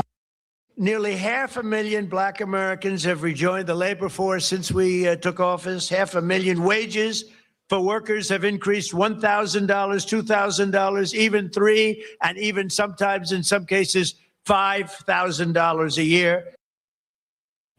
During a reception at the White House today, Trump acknowledged the Black members of his administration, including Secretary of Housing and Urban Development Scott Turner. The president issued a proclamation recognizing Black History Month on February 13th. Trump also honored the late Reverend Jesse Jackson, the civil rights icon who died Tuesday at 84. I'm Logan Page, and that's what's happening in your news now on WVON 1690. This Black History Month, WVON is coming with a message. Kiss My Black Past. We're partnering with adopted Chicago artist Keith David Connor, the visionary behind Black history illustrations that have inspired Chicago for years. His latest work, The Culture Proud Calendar, connects to WVON's Eracism campaign at a time when Black history and Black identity are under attack. This month, we're not just celebrating the past, we're protecting it and pushing forward. Unapologetically Black, unapologetically proud. This Black History Month, WVON doesn't just honor history, we make it. It's Gospel with Pam Morris Walton, your gospel sister, on WVON Sundays, 11 to 2 p.m. Music to help you on your journey. I'll see you there, WVON. It's the afternoon show with Atiba Buchanan and LaDonna Ray. Legendary Michael Collier, comedian, actor, storyteller. I would be so funny. I wish I was in the audience watching myself. Yes, I love Don't it. ask how was it making Jesus laugh, because he had been doing comedy for so long. And he stole some of my stuff too. I ain't want to say nothing. Weekdays at 3 p.m. on the Talk of Chicago, 1690 WVON. Protect your money and build your wealth. Sundays at 3 p.m. Host and owners of Top and Top Insurance Agency, Clydell and Betty Top, teach you about protecting your assets, 401ks, annuities, life after retirement, the differences and benefits of life insurance. And they take questions. Their advice can enhance your financial future and your legacy. Call for a free WVON financial consultation, 773-881-8110. Tune in Sundays at 3 p.m. to protect your money and build your wealth. Powered by Top and Top Insurance Agency. This report is brought to you by Blindster.com. Kyle Cox started Blindster in his garage back in 2010. Since then, they've sold millions of custom blinds, shades, and shutters nationwide. Their blinds are DIY friendly, guaranteed to fit, and always cheaper than big box stores. Blindster.com. WVON traffic and weather now.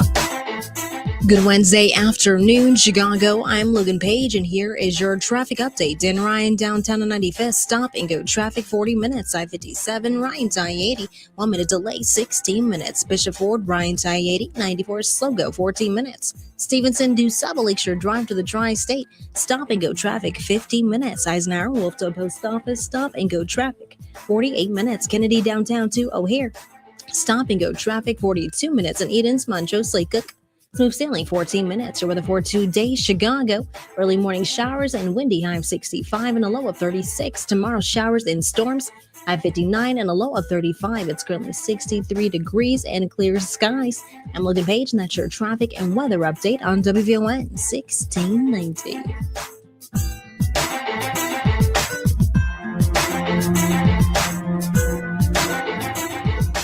At WVON, Black History is 365, 24/7. Celebrate. Now back to Atiba Buchanan and LaDonna Ray on the Talk of Chicago, 1690 WVON.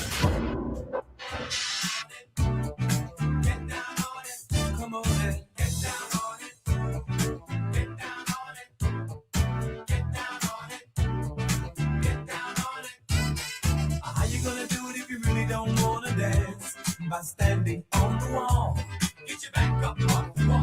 Tell me, how you gonna do it if you really don't want to? All right, guys, you're listening to the afternoon show. Atiba, LaDonna Ray. What's the weather like joined out there? by Reverend Tyrone McGowan. What's going on? I'm hot. Is it hot outside? It's not supposed to. So it is unseasonably warm outside. Yeah. And I think it is contributing to what we're feeling here. I think these thermometers, especially in a building so big, I kind of preset probably to the season. Yeah. And it's supposed to be 20 degrees and it's 60 outside. So I just got my hair done. yeah, I think how much weight have we lost this show? Like 3 pounds in the last hour? You may have, but that doesn't work for me, unfortunately, because I wouldn't complain.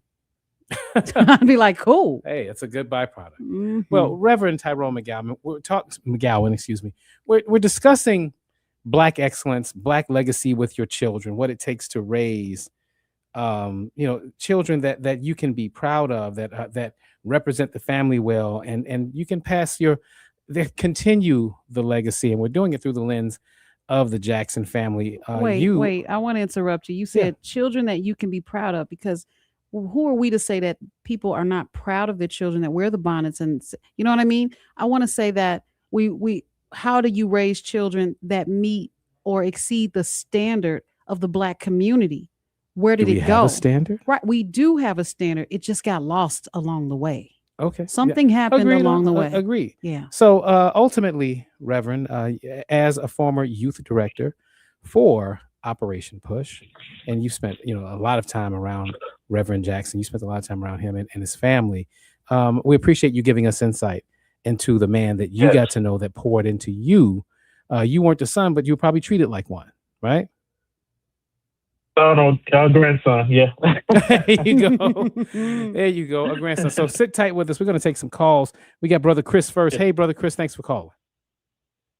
Good afternoon, family. Tiva, Ladonna, and Reverend, you said?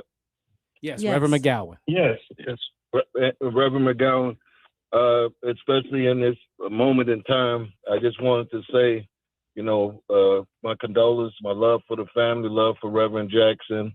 And some people are sent to this world to make it better. He was definitely one of those, and we needed more of people like him in the likeness of Reverend Jackson, Dr. King, and others that tried to move the needle forward. And this is coming from Chris from Oak Park. I think the caller, Ron, is, very, as an older man, very prideful, and that can be considered ignorance. And because he called Reverend Jackson last week a race hustler. And that's not sitting very well with me at this time. But he's not looking at his comfort. He's the advances Dr. King gave us, Brother Jackson gave us, to give him comfort and benefit from it. And I think he owes the family and the WVON family an apology. And that's coming from Chris. Thank you for letting me speak. Of course. Thanks, Chris. Thank you for that. That phrase, race hustler, I got introduced to that really by the internet. By the time Barack Obama had won president, it was somewhere around there, 2008, 2009. That's when I got introduced to the Yahoo comment section. I was like, what are these people saying? I had no idea people felt like this. And you talk about a rude awakening, but it's such a lazy trope to they levy that phrase race hustler at anyone that fights for equality. What is that? I don't know. You have to ask them. I mean, I looked it up and I just thought maybe they levy that at they used to levy it at Reverend Jackson. They certainly did at Al Sharpton.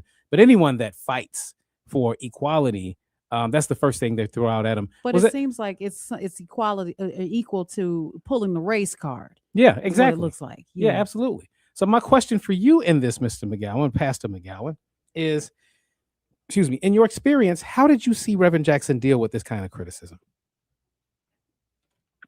Yeah, he definitely. I'm sure he was aware. Heard about it, and he definitely was aware of it. And I mean, he just pressed his head down and worked. I mean, he let his work speak for him. I think out of all of Dr. King's lieutenants, he was the one that, till the end, was most faithful to King's mandate. John Lewis, he kind of did politics, Andy Young politics. Reverend Jackson was the only one, I think, who kept that kind of economic message, liberation, all the way through a continuous line through the end, to his final days. And you look at every industry Reverend Jackson touched, from agriculture to banking and financial services, opening up doors for Blacks in the automotive industry, McDonald's franchises, labor, healthcare, sports, entertainment, voting rights, and technology, Silicon Valley, Wall Street. He created opportunity not just for Black people, but for everyone.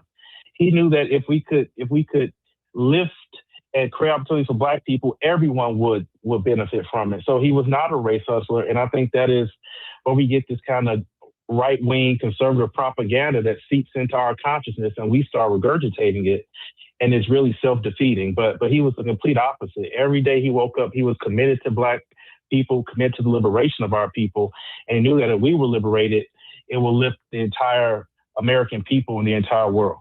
Well, his mentoring in your life is very prevalent, Pastor. Very well said. Let's go to Brother Art. I know Art can tell us how we lost our way. Brother Art, the floor is yours. I love it. What's going on, young people? I would start with the first thing is talking about Reverend Jesse Jackson Sr., his accolades and his family. I think that's one particular situation. And, any man who goes out and tries to do the best for his family, that's expected. Now we're going to move along from that. I think it's a disservice to Black people when we relegate an individual as being a standard, because there's not a higher standard for you not to go out with your pants hanging down, bonnets, and all this other foolishness. I've been calling in, and God bless me to talk about community codes of conduct and family value system. You would thought that I was throwing holy water on the devil, but all of a sudden now it's this holy grail. The Jackson family codes of family value. They represented extremely well, great education. Do you know how many Black men and women out here every day that works, men who take care of their family, that's doing from the garbage to whatever's righteous and right to take care of their children and family? Absolutely. And put them through the Absolutely. school. I'm one of them. Right. And we To put them mentioned through that whatever. we mentioned that starting this segment, it was we meant see the But Jackson. here's Let where- me just say this. We redirected this whole standard to go take it back to the Black community standard, period. The Black community has a standard. We just don't necessarily follow it. Now, the Jackson family, seeing them today was an example of the Black community standard. An example, not the example. Right, not Yeah, the one example. example, Right. right. They were an example. And it was great to see that so that we can continue to fight for our community code of conduct, as you put it. Right. But this is where I find it's going to be problematic, because we want to pin things on leaders. This is the reason we fail as a community, because you're looking to someone when it's in yourself. I am a leader in my family. All Black men are leaders. You pick up the mantle when you decide to get married and have children. You become a leader, and it's your responsibility to lead righteous and right. And this is the reason. And then if we want to talk about the legacy of Black men who exalt themselves to leadership, appointed, anointed, however they get there, then you hold them to a different standard, because that's the standard you chose. You chose to walk that. And this is where I feel that most leaders in our Black community has failed, is because they didn't focus on family. They say they was talking about family, but when you start talking about rainbow, other people, other this and other that, la la la la la, you get lost. So All right. we got lost. Hold on. Finish your sentence first. Finish, please. I'm sorry. We got lost. That's why you saying Reverend Jackson Senior's family is a good representation, because he may have not got lost because he stood on his family, but the rest of you all was too busy looking in the cloud and looking for somebody to do something for you when you can do for yourself. Not everyone was looking in the Not cloud. everybody, Yeah. but our community represents the majority. See, we can say what we want to say, but at the end of the day, and we need to stop saying traditional family. There's no such thing. God only made one family: Black man, Black woman, and Black children. So there is no traditional going to school, getting the education, and doing that thing. That's what you're supposed to do. So when we start making these things somehow is a great thing, and these are the things you should do, our community will rise. I leave with that and end with "and what now?" and focus on rebuilding and re-strengthening the Black family. Thanks, And brother. what now? All right. We're gonna go to this break. What? We go on a break. Okay. We go on a break. All right. But Reverend McGowan, I want to be respectful of your Yes. time. We do have one other break before we end this segment. Can you hang through the last break? I would imagine you may even want to have Can a hang. reply. I can hang. Yeah, okay. Sit tight, brother. Yep. Thank you so much. You're Thanks. listening to the afternoon show with Atiba LaDonna Ray. We'll be right back. More from Atiba Buchanan and LaDonna Ray coming up on the Talk of Chicago, 1690 WVON.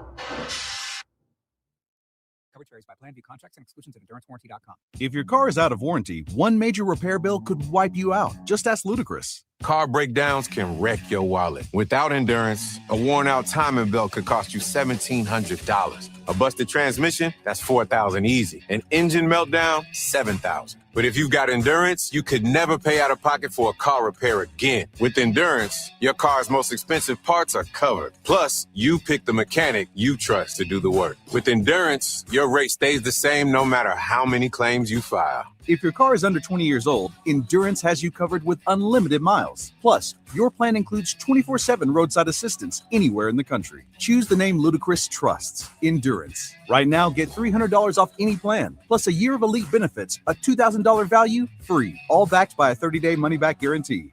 For your free quote, call 800-496-9999. 800-496-9999. 800-496-9999.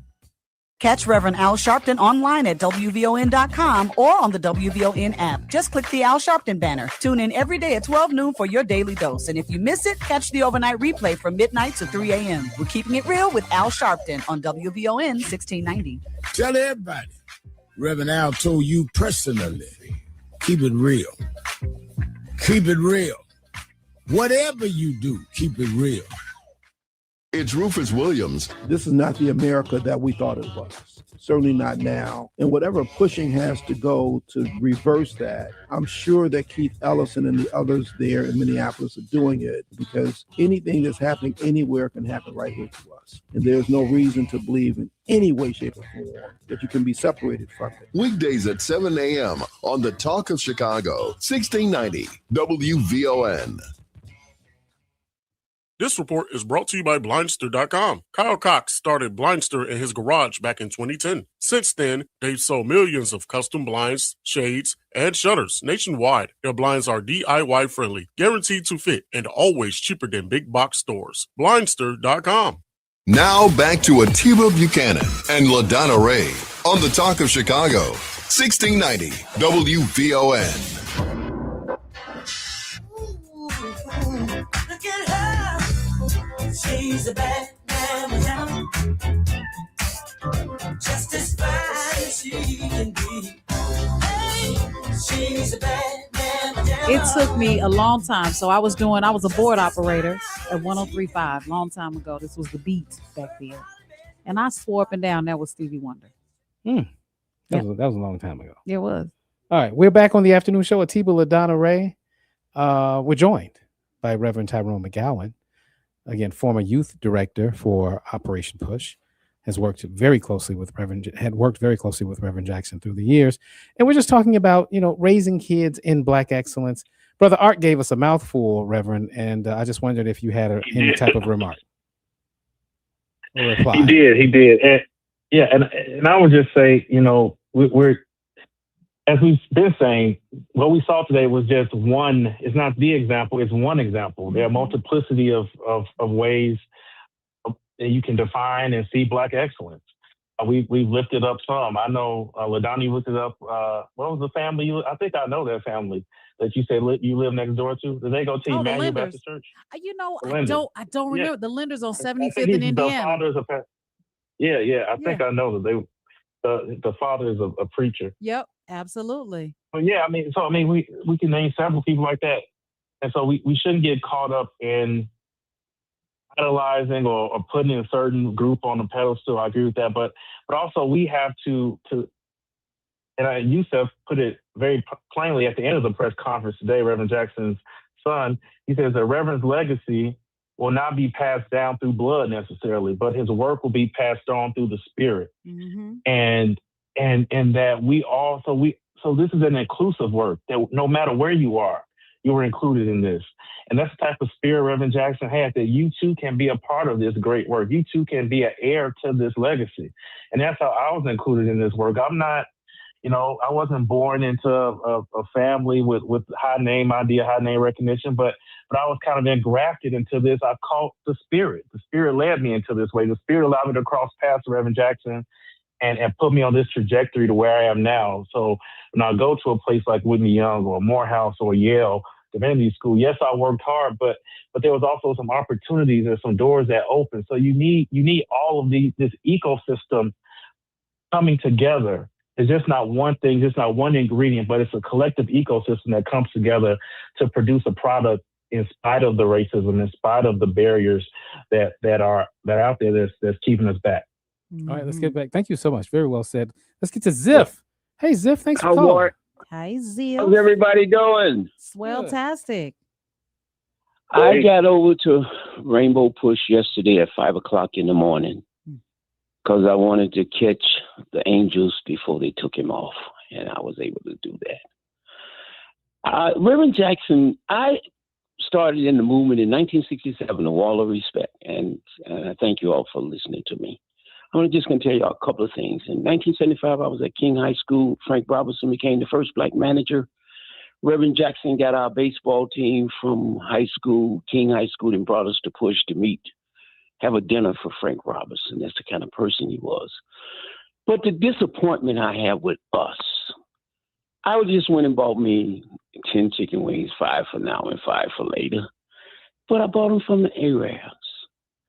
When I go to Harold's Chicken, I buy them from the Chinese man. When I go to grocery store, I buy from the Arabs. When am I going to start buying from black people again?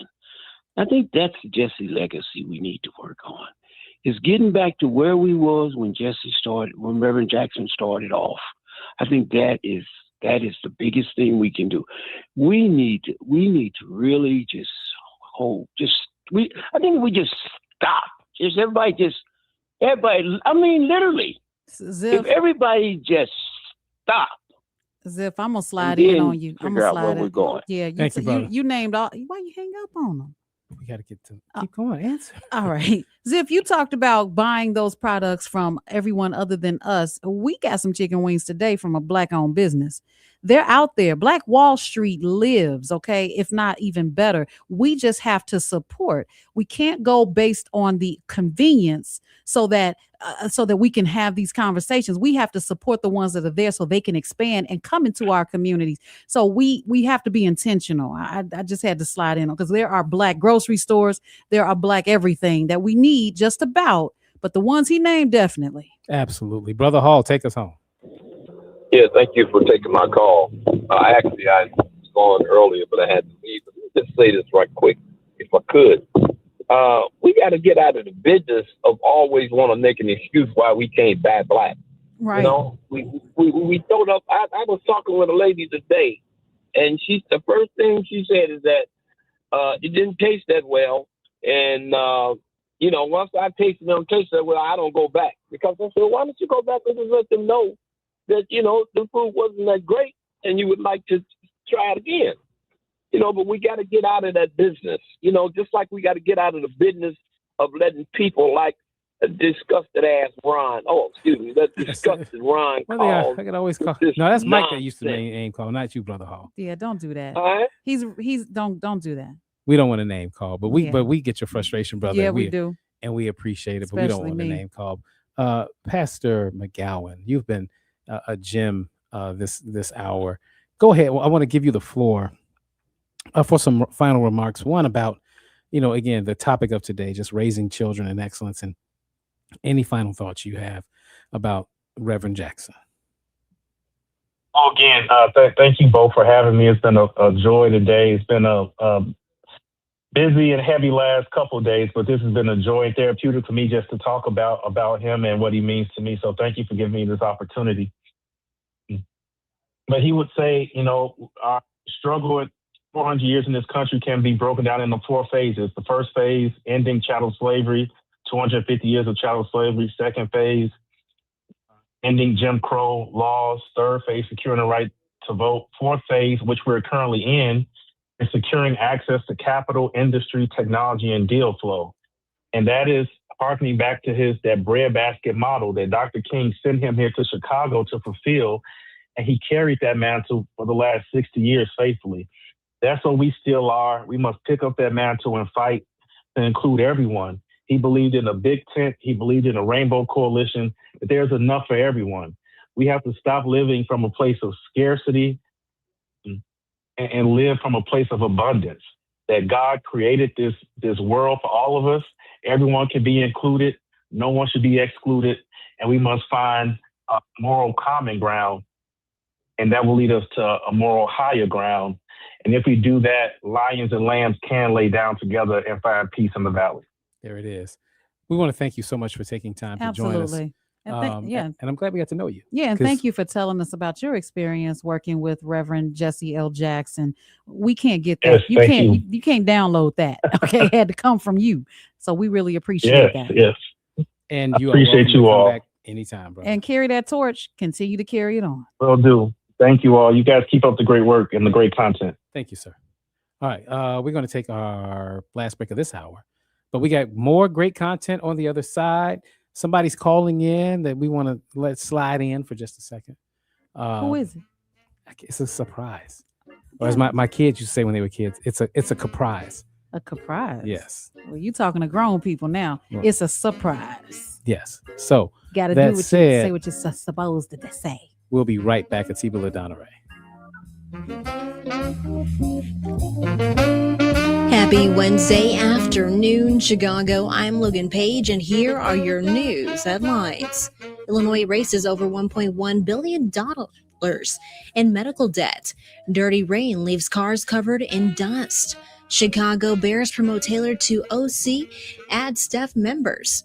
And judge denies motion to suppress evidence in Tupac Shakur murder chase.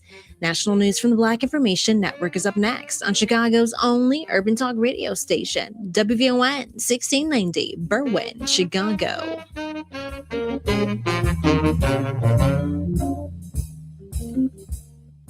BIN News Now. Michael Jordan is celebrating his first Daytona 500 win. Great strategy by the team, and we gave ourselves a chance at the end. And look, I'm ecstatic. Tyler Reddick took the checkered flag for Jordan's 2311 racing team, breaking through on the final lap for the organization's 9th NASCAR Cup victory. Reverend Al Sharpton is paying emotional tribute to his mentor, the late Reverend Jesse Jackson. Sharpton called Jackson a consequential and transformative leader who changed this nation and the world, saying Jackson kept the dream alive and taught young people from broken homes, including him, that their spirits were never broken.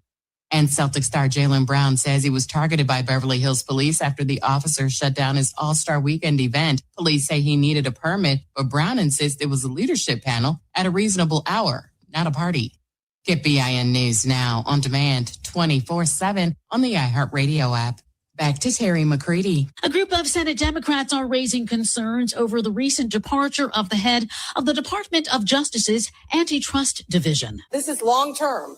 We are going to work hand in hand to make the most violent crime city in the country have no crime. Attorney General Pam Bondi in Memphis, Tennessee, back in October, talking up a federal surge to combat crime. Minnesota Senator Amy Klobuchar is leading the group who pressed Bondi over concerns about the Trump administration's commitment to enforcing antitrust laws after Gail Slater announced last week that she was stepping down from the role. The Democratic senator suggesting that Slater's departure was particularly concerning due to reports that experts and attorneys at the Antitrust Division have repeatedly been sidelined by leadership at the Justice Department. They are now requesting information on discussions about Slater's potential dismissal, as well as the dismissals of 2 of her deputies. Officials say 11 people were killed in 3 boat strikes by the U.S. military earlier this week. U.S. Southern Command says the strikes hit alleged drug smugglers in the Eastern Pacific and the Caribbean. It said in a post on X the vessels were traveling along known narco-trafficking routes. 8 people were killed on boats in the Eastern Pacific and 3 on a boat in the Caribbean. The Defense Department says the U.S. has now launched more than 40 strikes that have killed at least 130 people. Black leaders in the U.S. say they're trying to educate the younger generations about the life and legacy of the Reverend Jesse Jackson, who passed away at the age of 84. News commentator Roland Martin says although Jackson never got the Democratic nomination for president, he was widely regarded as a world leader. When he traveled to other countries, he was literally treated and accepted as if he was a head of state. He ran for the Democratic Party's nomination for president in 1984 and 1988 and performed better than any African-American had until Barack Obama won the nomination in 2008. Jackson began the Rainbow Push Coalition in 1996, which was a merging of his 2 civil rights nonprofits, the National Rainbow Coalition and Operation Push. Workers at Kenya's main airport ended a strike yesterday that caused severe disruptions to local and international flights and air traffic control operations.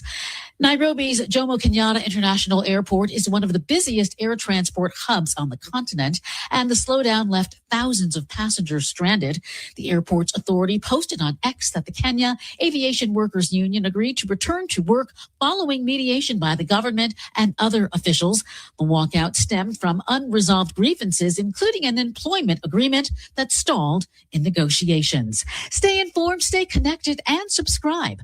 Follow VIN News this hour wherever you get your podcasts. I'm Terry McCready for the Black Information Network.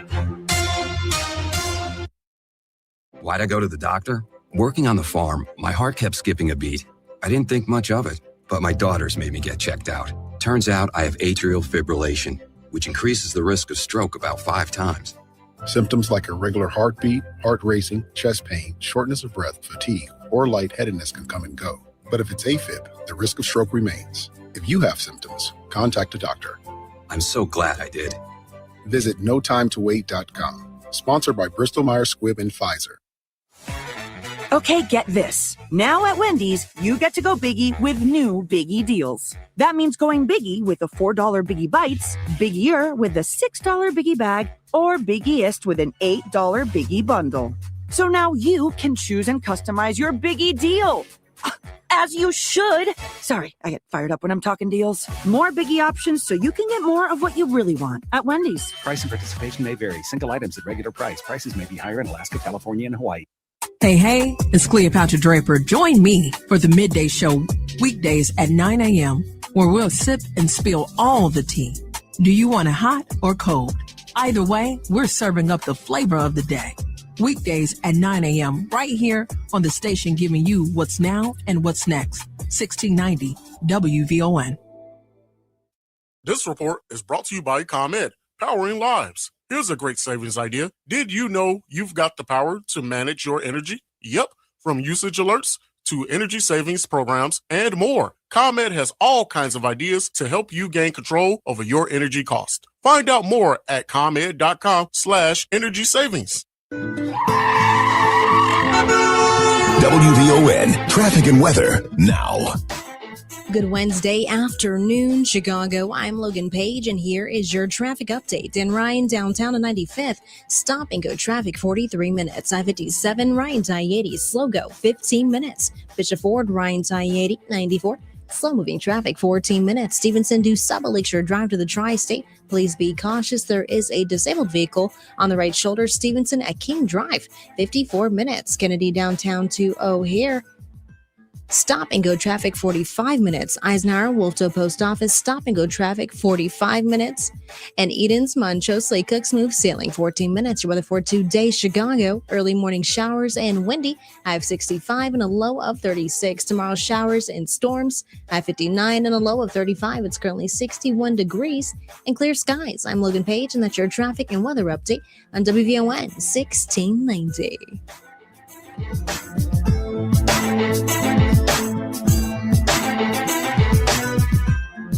1690 WVON remembers the Reverend Jesse Louis Jackson Sr.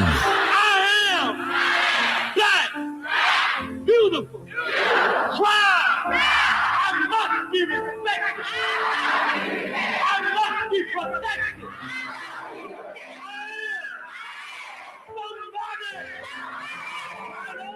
You were a beacon of light, not only for Chicago, but for the nation. From our family to yours. Rest in peace, Reverend Jackson. Job well done. From the Xfinity Studios at WVON, it's Atiba Buchanan and LaDonna Ray on Chicago's Essential Storyteller, 1690 WVON.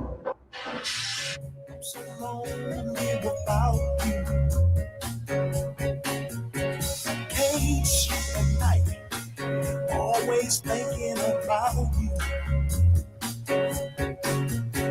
But if I had the chance to start all over, I would be wishing today on a four-leaf clover. All right, welcome back. That wasn't too bad, right? Just a little short break for you. We've got some guests lined up for you guys, and as Atiba said, it's a surprise. So I won't spoil the surprise, but I do want to redirect you. If you're on our Facebook Live, you'll see that I dropped a link in the chat, and it's a YouTube link. It says, check out this video of Melody Span Cooper on our YouTube channel. So we want you to definitely check out WVON Radio. CEO speaks out on building a legacy brand in 2026 and preserving Chicago's cultural experience. So I want to make sure that you guys have that. And don't forget to share the show. I think we have about 5 shares. So go ahead and continue to share the show. Drop the comments in the chat, and we will continue to see those. We have been talking about Jesse L. Jackson, Reverend Jesse L. Jackson, for the past couple of days. And of course, as you well know, and the entire world knows, we lost a legend on the 17th of February. This has been more than just a leader. He has been a father, a husband, and as we put, an example of leadership and excellence. That's it. That's it. Thank you guys for hanging with us. It's about 10 after the hour. And this is a conversation I've been wanting to have. I was kind of inspired by this yesterday, just in all of the testimony that was given and all of the videos that we played and all of the articles that I read. The contiguous, don't get to use that word every day, the contiguous theme and continuous that I've seen in the life of Reverend Jesse Jackson Sr. is this idea that he was a reverend, but he was able to deftly allow his spiritual belief to guide his policies in a way that was in keeping with our Constitution, even the separation of church and state. He's one of to me, his policies and suggestions for policies is one of the best examples of what would Jesus do. If Jesus were a politician, what policies would he support? And I really do believe that, Reverend Martin Luther King Jr. and Reverend Jesse Jackson continued to be one of the best examples of that in a time where Christianity has been hijacked by a lot of zealots, some on the right wing, some would consider some on the left. But for the purposes of this conversation, I'm focusing on the Christian nationalism that we're seeing in this country. I've seen reels where white pastors have been castigated by their members because they preach turn the other cheek, because their white members say to them, we don't want to hear that part of Jesus's message, right? They tell their pastor that's soft. They want to hear them turning over the tables. Not even that. I've been struggling to figure out how this anti everything agenda has been, how people wrap that in Christianity. And so when I listen to Reverend Jackson talk about, I am somebody, even if I'm in jail. I am somebody, even if I'm infirmed. I am somebody, even if I'm not educated. Even if you consider me less than, in the eyes of God, I am somebody. And I don't know that there's been any more. I don't know if there's been a message that has been truer to the message of Jesus Christ than his. And I have 2 phenomenal guests to help us better understand this paradigm that I speak of, and they're related. Can you believe it? We have here, I want to make sure I don't hang up on anybody. We have Reverend Marshall Hatch Sr. He's joining us on one line, and his son, Reverend Marshall Hatch Jr. Gentlemen, thank you so much for joining in. Both of you have had your own personal relationship with Reverend Jesse Jackson Sr. as well. Thank you for joining us. Absolutely. Delighted to be here, and thanks for having us, people. Welcome. Yes. Let's start with you, Senior. As I lay that out, as we look at how Christianity has been co-opted by certain individuals, and the message of Christ has been bastardized and transfixed and transformed. When we hear the humanity in the message of Jesse Jackson, how do you reconcile those two differences from what the message of Jesus Christ was versus what so many of us in this country purported to be today? Well, thank you. First of all, I want to say you have have me going to get my Tyrone Davis playlist on this Holy Wednesday. With I'm telling you, that stirred me up, Tyrone Davis. Yes, sir. Yes, sir. Yeah. Listen, there is a long history in this country of the African American church having a very distinct type of Christianity that always focuses on the least of these, based upon our experience as chattel slaves in this country, as people who've been kidnapped and captured. The way we have processed the Christian message centralizes those on the margins. In fact, for us, when the interests of those on the margins become centered, that's when the kingdom of God arrives. And so, Reverend Jackson, of course, in many ways a disciple of Dr. King. Dr. King had in his briefcase that he always carried, but on the day of his assassination, Jesus and the Disinherited, by the great African-American theologian Howard Thurman, that literally gives us a reflection, an interpretation of Jesus of Nazareth without the baggage of Europe. And he's being read and reread to this day, Howard Thurman is. But he heavily influenced King. He was heavily influenced by our tradition, and Reverend Jackson heavily influenced by that tradition as well. Absolutely. Junior, Reverend Hatch Jr., if you would join the conversation, please. Yes, I appreciate you having me again, brother. And good to hear your voice, Senior. And happy Black History Month. Please say hi to LaDonna. Oh, hey, LaDonna, how you doing? Hey. LaDonna. All right. It's all Who could good. forget LaDonna? Thanks. No, we appreciate you all for having us on. Just to piggyback off of Senior's comment, Howard Thurman and his influence and his reflection of this grand tradition that Reverend Jesse Jackson is, of course, he's a part of it, a great link and a great chain. And my father's absolutely correct. That seminal work in 1949, Jesus and the Disinherited, you hear the voice not only of Thurman, but of King and Jesse when he says, I am somebody. That's Thurman. And Thurman, of course, critiques Christianity, Western Christianity. In fact, he doesn't even want to use the term because to Thurman, it's been so watered down, so misused, so commandeered. He uses the religion of Jesus as his frame. And he says, those in our tradition who are called by the God of the oppressed to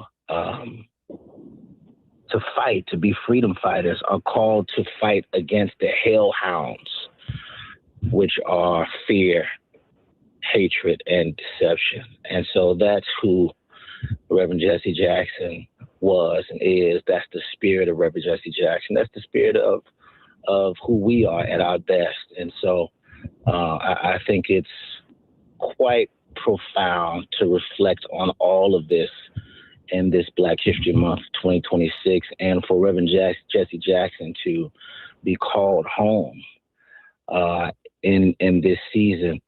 It just provides a lot of clarity to who we are at our best, and again, what our charge is moving forward in these perilous times. All right, we're going to take a real quick break. Very well said, pastors, both. We're going to take a real quick break. The phone lines are open, 773-591-1690. We'd love to hear from you guys. We're going to take a real quick break for traffic and weather, but more on the other side. More from Atiba Buchanan and LaDonna Ray coming up on the Talk of Chicago, 1690 WVON. This is Congressman Danny Davis. For decades, the Cook County Assessor's Office was plagued by corruption. That's all changed with Fritz Kagi. Fritz Kagi brought real transparency to the assessor's office, and he's made it easier and more affordable for the people who need it most: seniors, veterans, and people with disabilities. Under Fritz, hundreds of thousands of residents have seen lower tax bills, and for many others, He's kept increases down by making sure wealthy commercial property owners finally pay their fair share. This is what reform looks like. Honest, accountable, and on the side of working people. I'm Danny Davis. Join me to support Democrat Fritz Kagi for Cook County Assessor. Primary day is Tuesday, March 17th. Paid for by Friends for Fritz. Hey, Alexa, play WVON 1690 AM. Getting WVON 1690 AM station from iHeartRadio. Try it out for yourself. America is listening to WVON. This report is brought to you by AutoZone. AutoZone, get in the zone. Starting Stronger starts at AutoZone, where they've got battery solutions in the form of free battery testing, free battery charging, and replacement batteries that fit your needs. That's what makes them America's #1 battery destination. Get in the zone. AutoZone. This Black History Month, WVON is coming with a message. Kiss My Black Past. We're partnering with adopted Chicago artist Keith David Connor, the visionary behind Black history illustrations that have inspired Chicago for years. His latest work, The Culture Proud Calendar, connects to WVON's Eracism campaign at a time when Black history and Black identity are under attack. This month, we're not just celebrating the past, we're protecting it and pushing forward. Unapologetically Black, unapologetically proud. This Black History Month, WVON doesn't just honor history, we make it. Now back to Atiba Buchanan and LaDonna Ray on the Talk of Chicago, 1690 WVON. Did I leave your mind when I was gone? It's not my thing trying to get back. But this time let me tell you. All right, we're back. Atiba Buchanan and LaDonna Ray joined on the live line by both Reverend Hatch, Sr. and Jr., Marshall Hatch, Sr. and Jr., and we're discussing the spirituality of the movement behind Jesse Jackson, and I really do love this discussion. I want to ask you, Senior, as we bring you back into the discussion, do you think that people have made the correlation between the teachings of Jesus and what Reverend Jackson supported? No, certainly not always. The ministry like Reverend Jackson, like those of Reverend Dr. Martin Luther King, like so many that have come out of the Black church tradition, people don't fully understand that they are really taking what we know to be the best of the Black church tradition out into the public square. And so, and you can know that people don't fully get it because they call, for example, Reverend Jackson's 1984 address to the Democratic Convention and 88 address, especially speeches.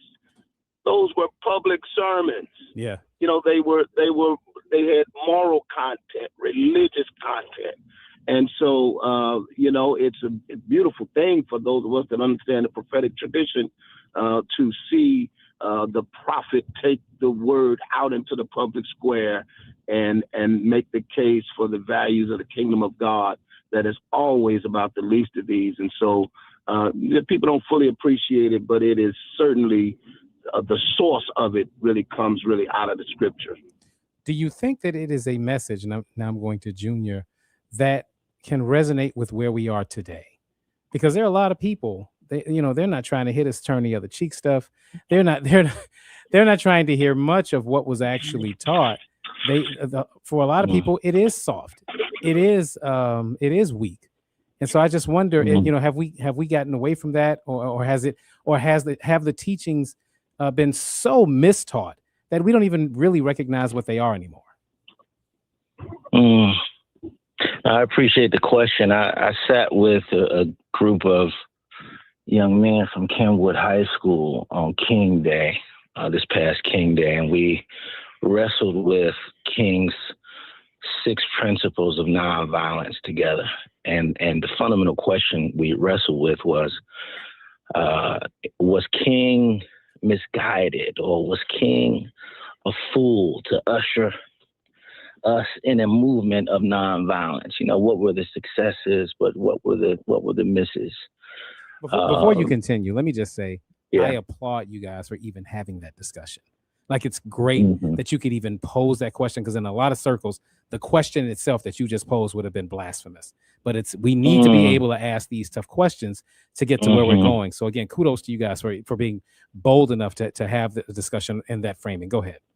Yeah, but it was the young men themselves who, you know, with the reality of gun violence in Chicago and with the urge to retaliate, especially when the clearance rates are as low as they are in certain neighborhoods. That's the rate at which murders are cleared.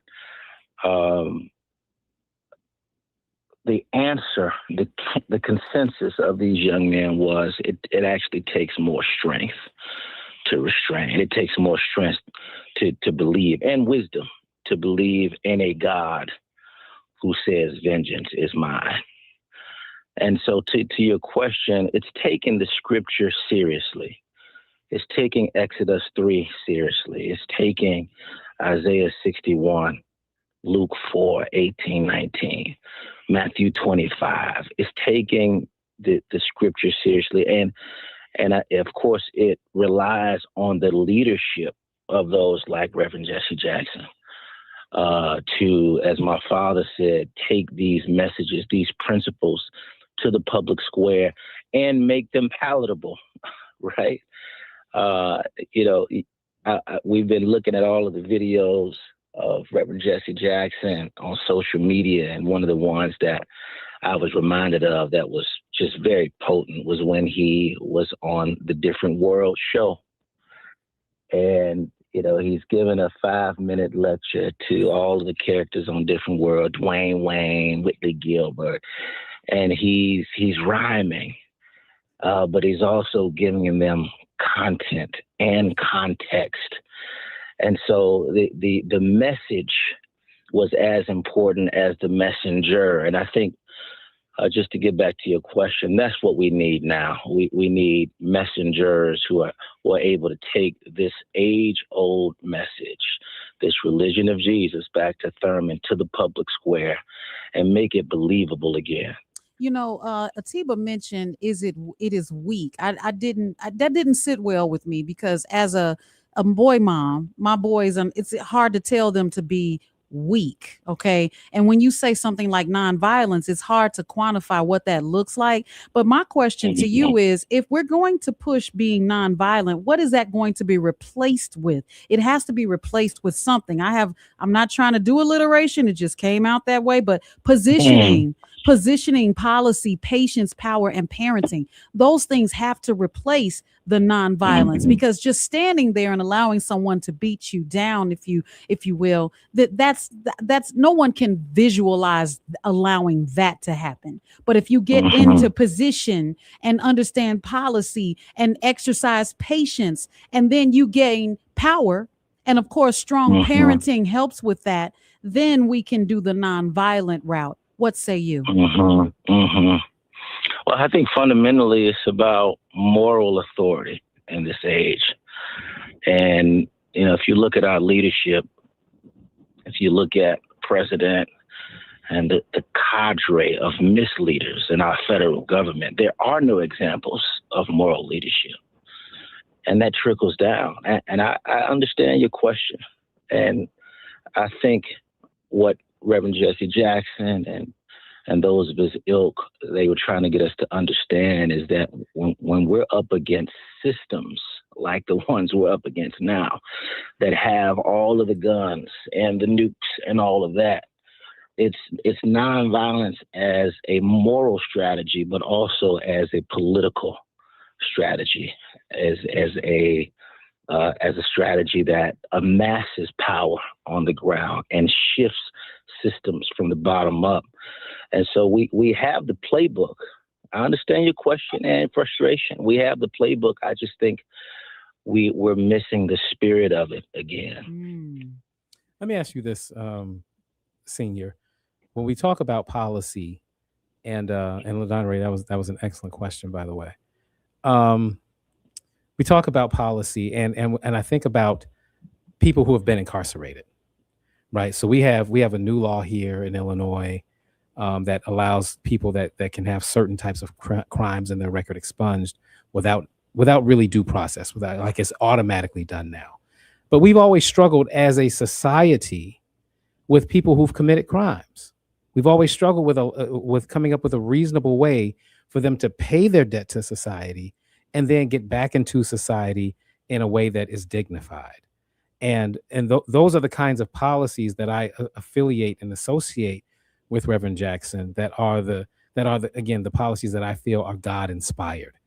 But so many of us, whether it's because we're addicted to judgment or whatever it is, we kind of enjoy and lament seeing people, once they make a mistake, branding them with that mistake forever. Oh yeah, Black folks are the most unforgiving group of people. I'm sorry, send all hate mail to Atiba. But again, to LaDonna's point, the core fundamental idea of forgiveness, that's like Christianity is one of the hardest things you'll ever do if you're doing it right, because so many times the decisions you make are antithetical to what your flesh wants to do. And so if you could, on the other side of this break, speak to, again, from a policy perspective, what would Jesus do? Would he be out there petitioning for individuals that have served their debt to society? Would he be out there again trying to provide universal health care? Are those things that you would imagine, based on what you know of Christ, which is much, the type of how would Christ manifest in policy? We'll be right back. You're listening to Atiba and LaDonna Ray.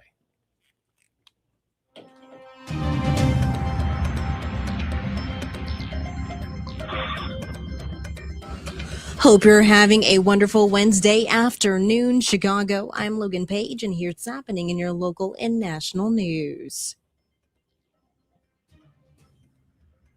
Illinois has forgiven more than $1.1 billion in medical debt for over 500,000 residents through its medical debt relief program. Governor J.B. Pritzker announced a milestone highlighting the state's partnership with the nonprofit Undo Medical Debt to buy and cancel qualifying bills. Eligible residents do not need to apply and are notified by mail if their debt is erased. The program is aimed at easing financial burdens for low and middle income families across the state. In other news, Chicago experienced dirty rain overnight, leaving many cars covered in dust and particulates. The residue came from dust and smoke lofted into the atmosphere by strong southwest winds from drought-stricken areas of Kansas, Oklahoma, Texas, including active wildfires. These dust particles became embedded in rain droplets, which then fell on vehicles and dried, leaving a dirty film. Much of the region was also under a red flag warning due to dry and windy conditions that helped loft the particulates.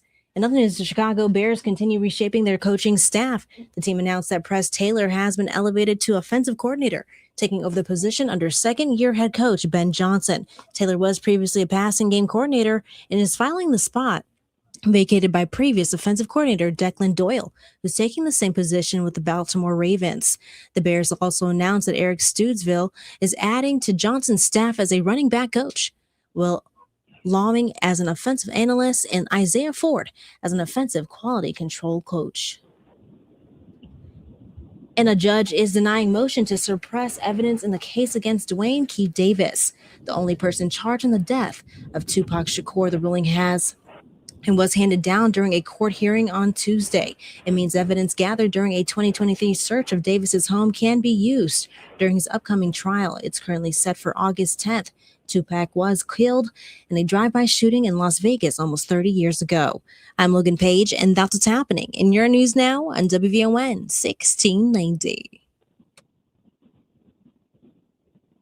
Every weekday morning from 7 to 9, I break down what's really going on, politics, power, and the people shaping our communities.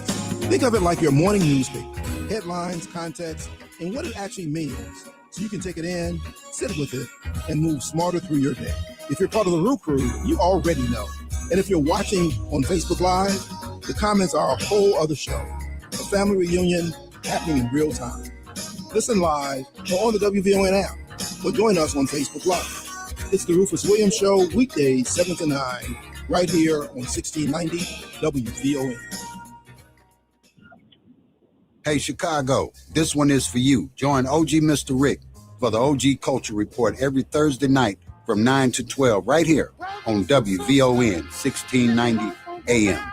We're talking the culture, our stories, the streets, politics, entertainment, our struggles, our wins, and the voices that matter. Don't miss it. Every Thursday night, 9 to 12, the OG Culture Report with yours truly, OG Mr. Rick, on WVON 1690. That's it. That's all.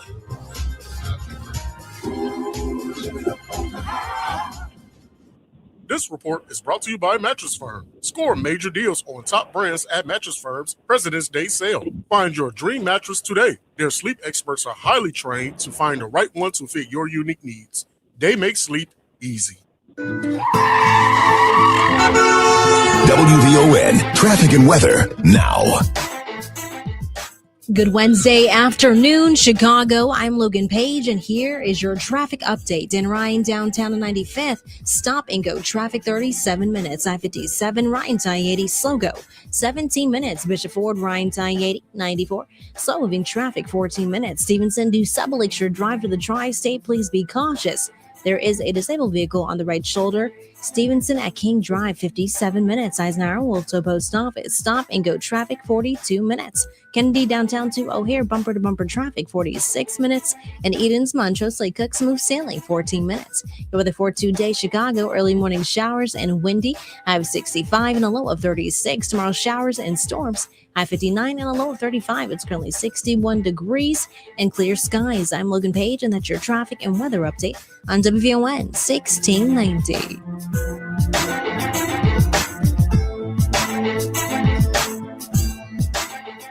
Black History Matters. We're WVON proud. Now back to Atiba Buchanan and LaDonna Ray on the Talk of Chicago, 1690 WVON.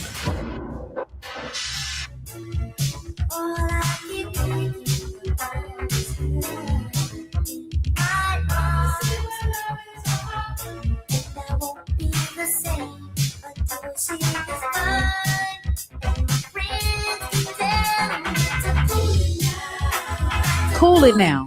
Cool it now. All right, y'all. This is WVON, the afternoon show. That's right. You are listening to Atiba and LaDonna Ray. I'm looking at these comments. They're very strong, but we got to get our guests in and out. There's two of them, and then we have to move on to our next guest.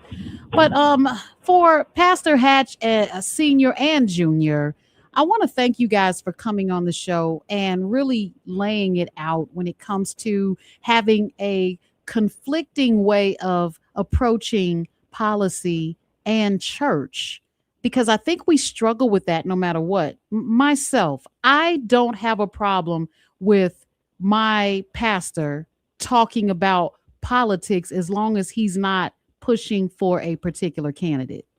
That's just how I am. I had to really figure this out because I had a conversation with the team and I was like, church shouldn't be a platform for policy, for politics. But then I thought about it. There's a certain type of political and we all need to be aware of. And why not get it on the day that, or on the days that we are also praying to God so that we can make a better decision going forward? I mean, what are your thoughts on that? Am I being too strict when I say it should just stay out of the church unless you're not pushing a candidate?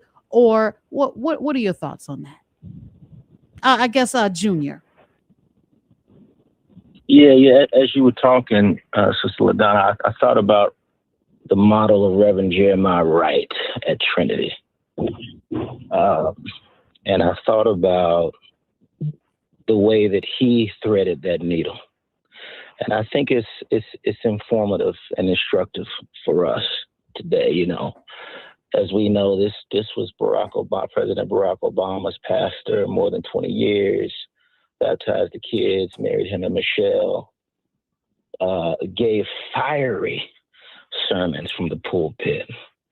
And of course, from the Bible, they were biblical, but they were also political.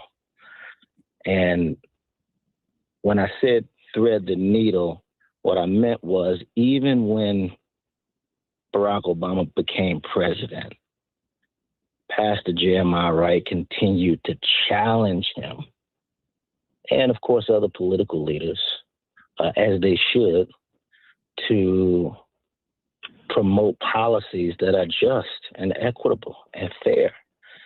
And I think that's what's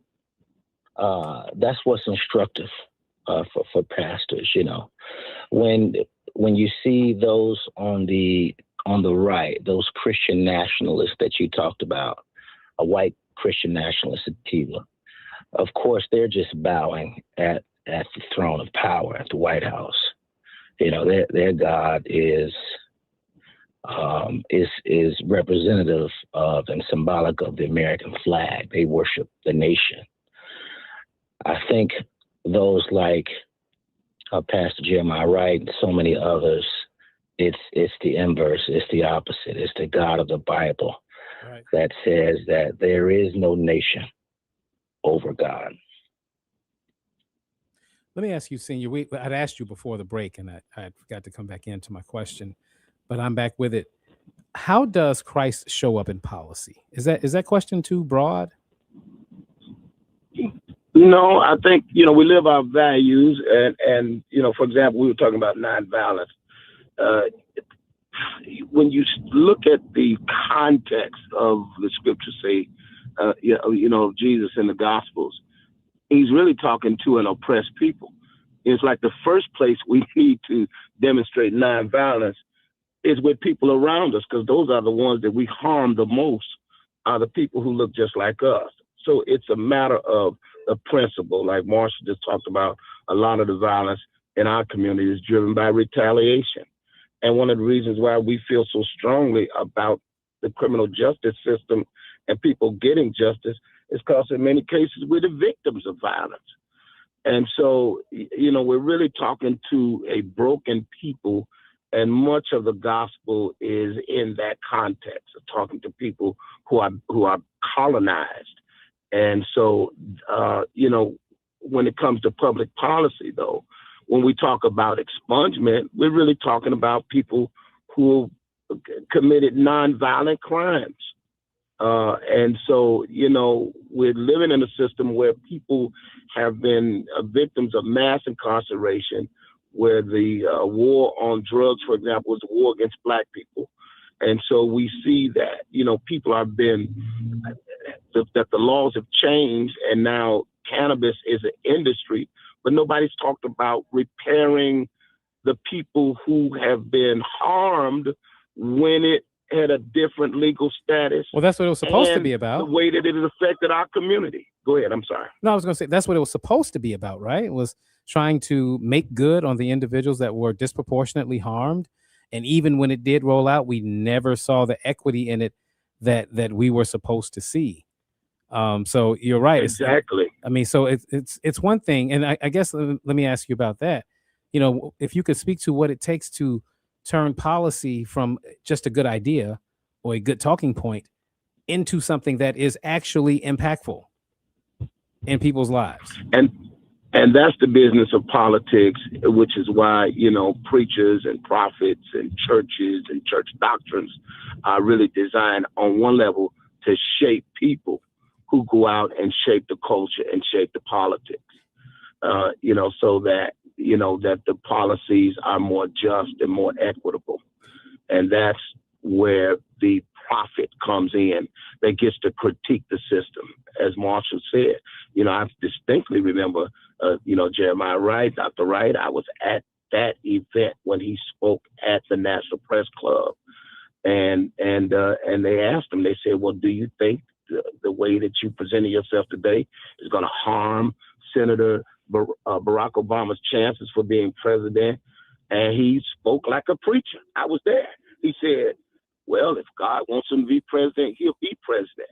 He said, but understand that if he becomes the head of the American empire, I'll have to critique him just as I would any other political leader about the substance of his policies and how it affects poor and marginalized people.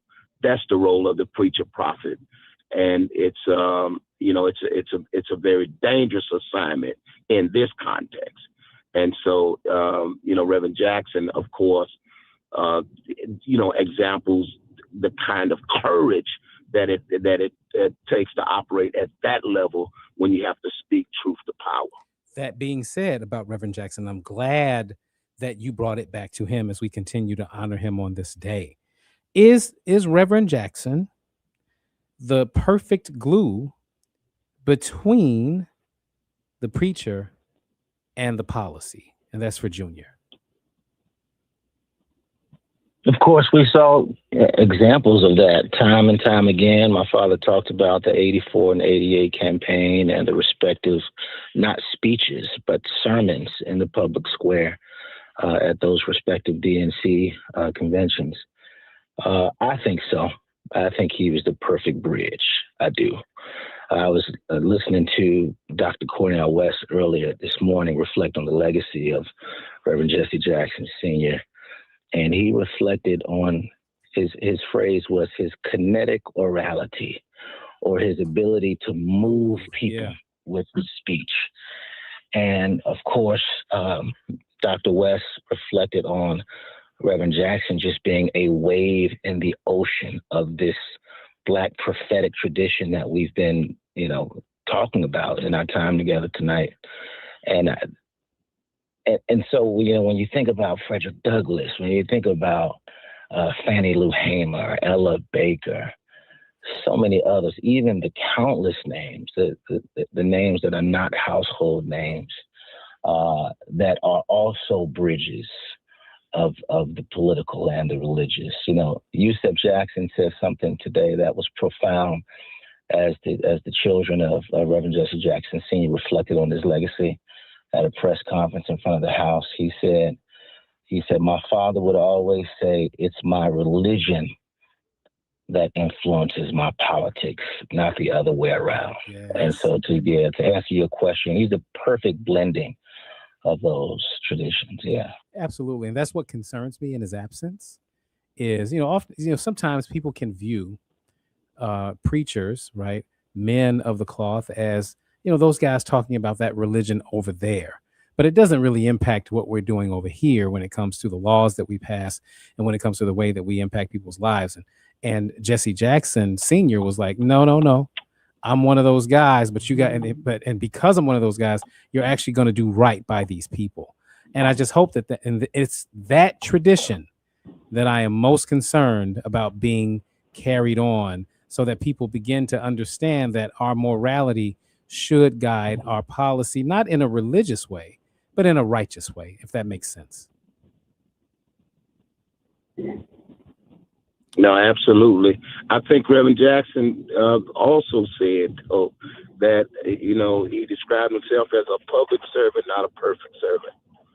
And so there is no, perfect necessarily reflection of the bridge. We live in the tensions between the political and the spiritual, between the kingdoms of the world and the kingdom of heaven.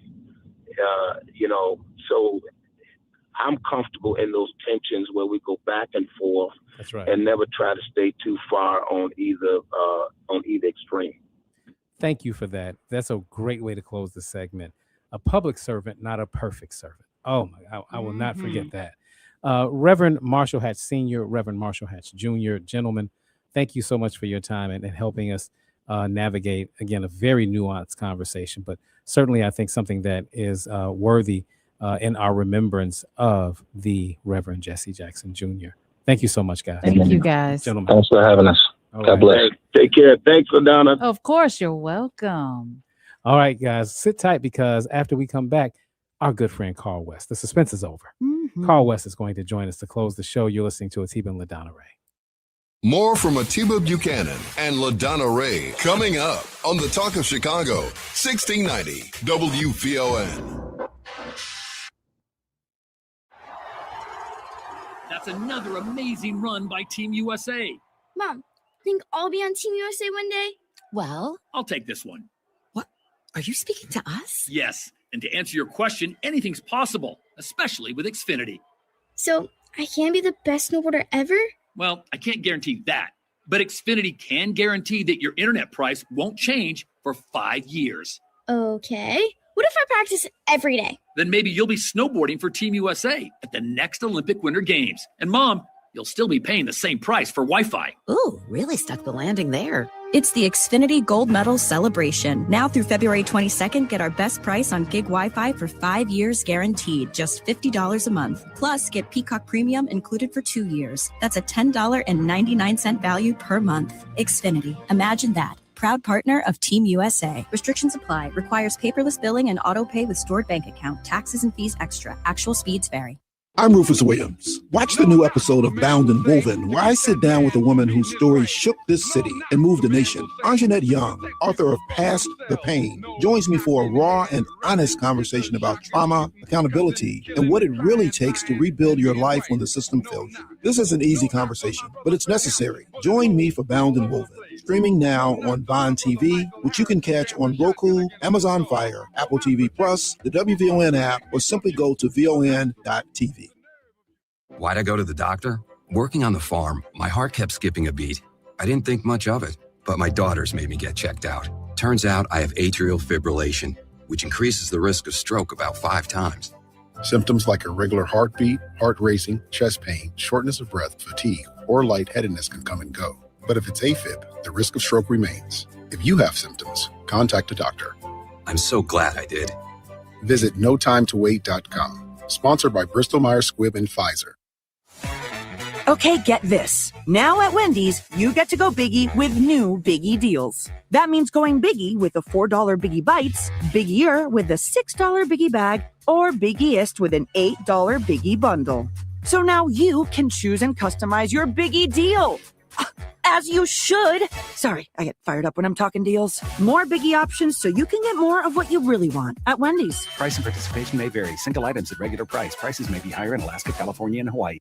Hey, it's Cleopatra Draper. Join me for the Midday Show weekdays at 9 a.m., where we'll sip and spill all the tea. Do you want it hot or cold? Either way, we're serving up the flavor of the day. Weekdays at 9 a.m. right here on the station giving you what's now and what's next. 1690 WVON. This report is brought to you by Allstate. Some people just know you could save money on car insurance by checking Allstate first. Those people are probably saving a carload of cash right now. So what are you waiting for? Check Allstate first for a quote today. You're in good hands with Allstate. Now back to Atiba Buchanan and LaDonna Ray on the Talk of Chicago, 1690 WVON.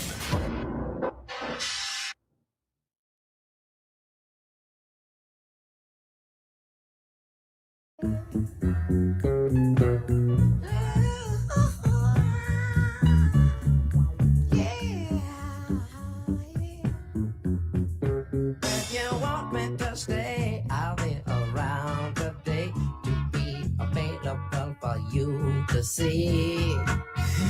I'm about to go. That is so much better. That's Oh, so boy. much better than Well- the whispers. God, thank you. What do you mean? What's wrong with the whispers? All right. First of all, I want to thank everybody for hanging in with us. Thank you for not allowing me to answer that because I didn't want to answer it. So go ahead. I didn't, it wasn't really a question. No Right? problem. All right. But also I want to thank Cleopatra for having me on her show earlier today because thanks to Jesse L. Jackson, Senior, women in media is a thing. Okay. So he paved the way and opened those doors, and we want to thank him for that. But up next, we have our very special guest. As you said, he was a surprise. It was a surprise to me too, Atiba. You keep everything to yourself. He was surprised to me, but I'm glad he called. Mm-hmm. He's here. Our good friend, Carl West, Chicago's very own. We all know him. He needs no introduction, but we give him one anyway. What's up, bro? How you doing? Hey, Carl. Man, I am here listening and witnessing, and I want to tell you, you guys have done a great job in bringing on so many people to give their praise and love and homage to one of the most, matter of fact, the most amazing man in our current generation, in our current lifetime. And so, but I want to say this, can I yield on any talk time in case I run out of time? I wrote an article yesterday and I took pieces of it. It's going to take under a minute, and I sent it to the Reverend and his family, and I posted it, and they gave me a great response. I just want to read it. It's less than a minute, if you don't mind. Yeah, go ahead. Reverend Jackson Reverend Jackson has witnessed more than 100 men could have seen. He has spoken louder and with more impact than any village could scream. He has walked and run more miles than an entire group of marathon runners. Wow. He has traveled by air more than a commercial fleet. Yet, in his weakest moment, he still wanted to rise and move the crowd to give them hope. Reverend Jackson has contributed to the world. Reverend Jackson's contribution to the world can't be measured by the many speeches that will utter his name. There will be tens of millions of works of words written about him, which still could not be enough to tell his courageous and committed story. Countless photos cannot fully capture the essence and the spirit of his godly existence. His entire family was better because of him. His devoted wife had the best seat in the house as she watched, encouraged, supported, and delivered him amazing children to carry on their legacy for generations to follow. Actually and truly, the world was a greater place to live in because of the Reverend. He shared his love for humanity with humanity. He never saw a battle he didn't want to challenge. He never saw a cause that he didn't want to find a solution for. Like his mentor and good friend, Dr. King, and now his neighbor in heaven, every city in the world should have a street named after him, starting with the one that housed the Chicago headquarters. Drexel Boulevard should be named Reverend Jackson Boulevard. And I'm trying to get the mayor to push that immediately. And final, Mr. Jesse L. Lewis Jackson Sr., as of Monday night, February 16, 2026, was the most important and most influential living man that was still breathing. And that's my take on him with some more, but I pulled those things out. Brother, that's so excellent. Yeah, thank you. Thank you. Thank you for that, because, we just don't have the words almost, but your words come about as close as I've heard to really encapsulating the impact, the power, and the importance of the man. I mean, you talk about him running more miles than a group of marathon runners. We all marveled at just his ability to be steadfast. There was, years ago, he could have made the argument, I've done enough. He could have said that 20 years ago, 30 years ago. Sure. Absolutely. and he never, not only did he never say it, he never thought it. Right. I told you he went for days without eating, and he was still talking about helping people. I asked him, I was on this little quest about 2 or 3 years ago, and I was asking our great leaders that I had contact with, Jeremiah Wright, Farrakhan, Hakeem Adabuki. I even asked Father Flager. I said what you just said. When is enough is enough? Do y'all want to die on the sword? Because what y'all have done, y'all done y'all part. God have said to y'all probably many a times, job well done, my disciple. And each of them said to me, I swear to you, each of them said to me, Carl, I want to die on the sword. I want to die doing this. Yeah. And I was like, wow. And you know really? What? They was like, yes. Shout out to Mayor Brandon Johnson for giving him the key to the city just on his 83rd birthday. That did happen. Last year, exactly. Yep. Absolutely. Well, and now I think the mayor wants to make the city shut down the day they come up with the funeral date. I understand that the mayors want to make that day shut the whole city down to honor him and have this man paraded down Michigan Avenue from downtown to Drexel to this is what I'm hearing. If that happens, gangster. All right. Well, thank you, Mr. Carl West, for that beautiful rendition. Thank you, brother, for your patience. Yes. Yeah. And your patience for sure. No, thank you for having me. I appreciate it. And you have just made history with your thoughts and your thoughts on the man, the legend, Reverend Jesse L. Jackson. We want to thank you, Carl West. Absolutely. I'll be good. You Take too. care, brother. Guys, it's about that time. The afternoon show. We'll be back tomorrow with Atiba Buchanan and LaDonna Ray. What are we going to talk about tomorrow? I mean, is it Relationship Thursday? I mean, Let's play it by ear. Play it by ear? Yeah, let's talk about it after the show. Okay. Figure it out. See what it feels like. Well, I want something ratchet because it's Relationship Thursday. Look, I love how our programming has gone this week. Was there more? Yes, we could have had more. Absolutely. We can never cover it all. But I tell you what, we got one hell of a team right here, WVON 1690. Thanks to all of you for listening. And we'll be back tomorrow. And that's it. Don't forget, follow me on social media, The Donna Ray Show. Bye-bye for now.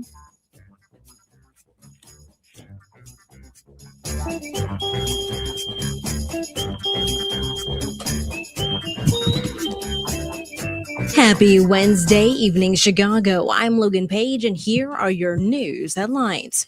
Chicago sees surge in invasive meningococcal disease. Illinois governor proposes $56 billion budget with social media tax. Ravinia Music Festival is coming back to Highland Park. And Pitbull aiming to break Guinness World Record at upcoming London concert. National news from the Black Information Network is up next on Chicago's only urban talk radio station, WVON 1690, Berwyn, Chicago.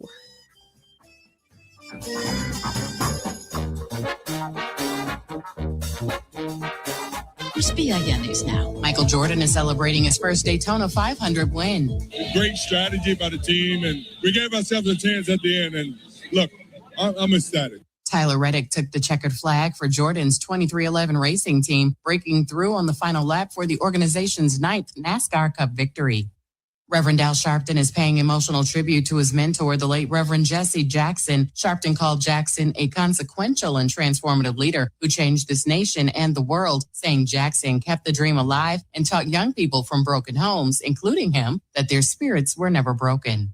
And Celtic star Jaylen Brown says he was targeted by Beverly Hills police after the officer shut down his All-Star Weekend event. Police say he needed a permit, but Brown insists it was a leadership panel at a reasonable hour, not a party.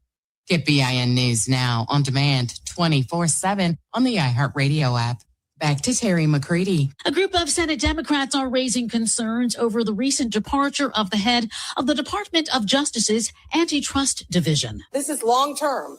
We are going to work hand in hand to make the most violent crime city in the country have no crime. Attorney General Pam Bondi in Memphis, Tennessee, back in October, talking up a federal surge to combat crime. Minnesota Senator Amy Klobuchar is leading the group who pressed Bondi over concerns about the Trump administration's commitment to enforcing antitrust laws after Gail Slater announced last week that she was stepping down from the role. The Democratic senator suggesting that Slater's departure was particularly concerning due to reports that experts and attorneys at the Antitrust Division have repeatedly been sidelined by leadership at the Justice Department. They are now requesting information on discussions about Slater's potential dismissal, as well as the dismissals of 2 of her deputies. Officials say 11 people were killed in 3 boat strikes by the U.S. military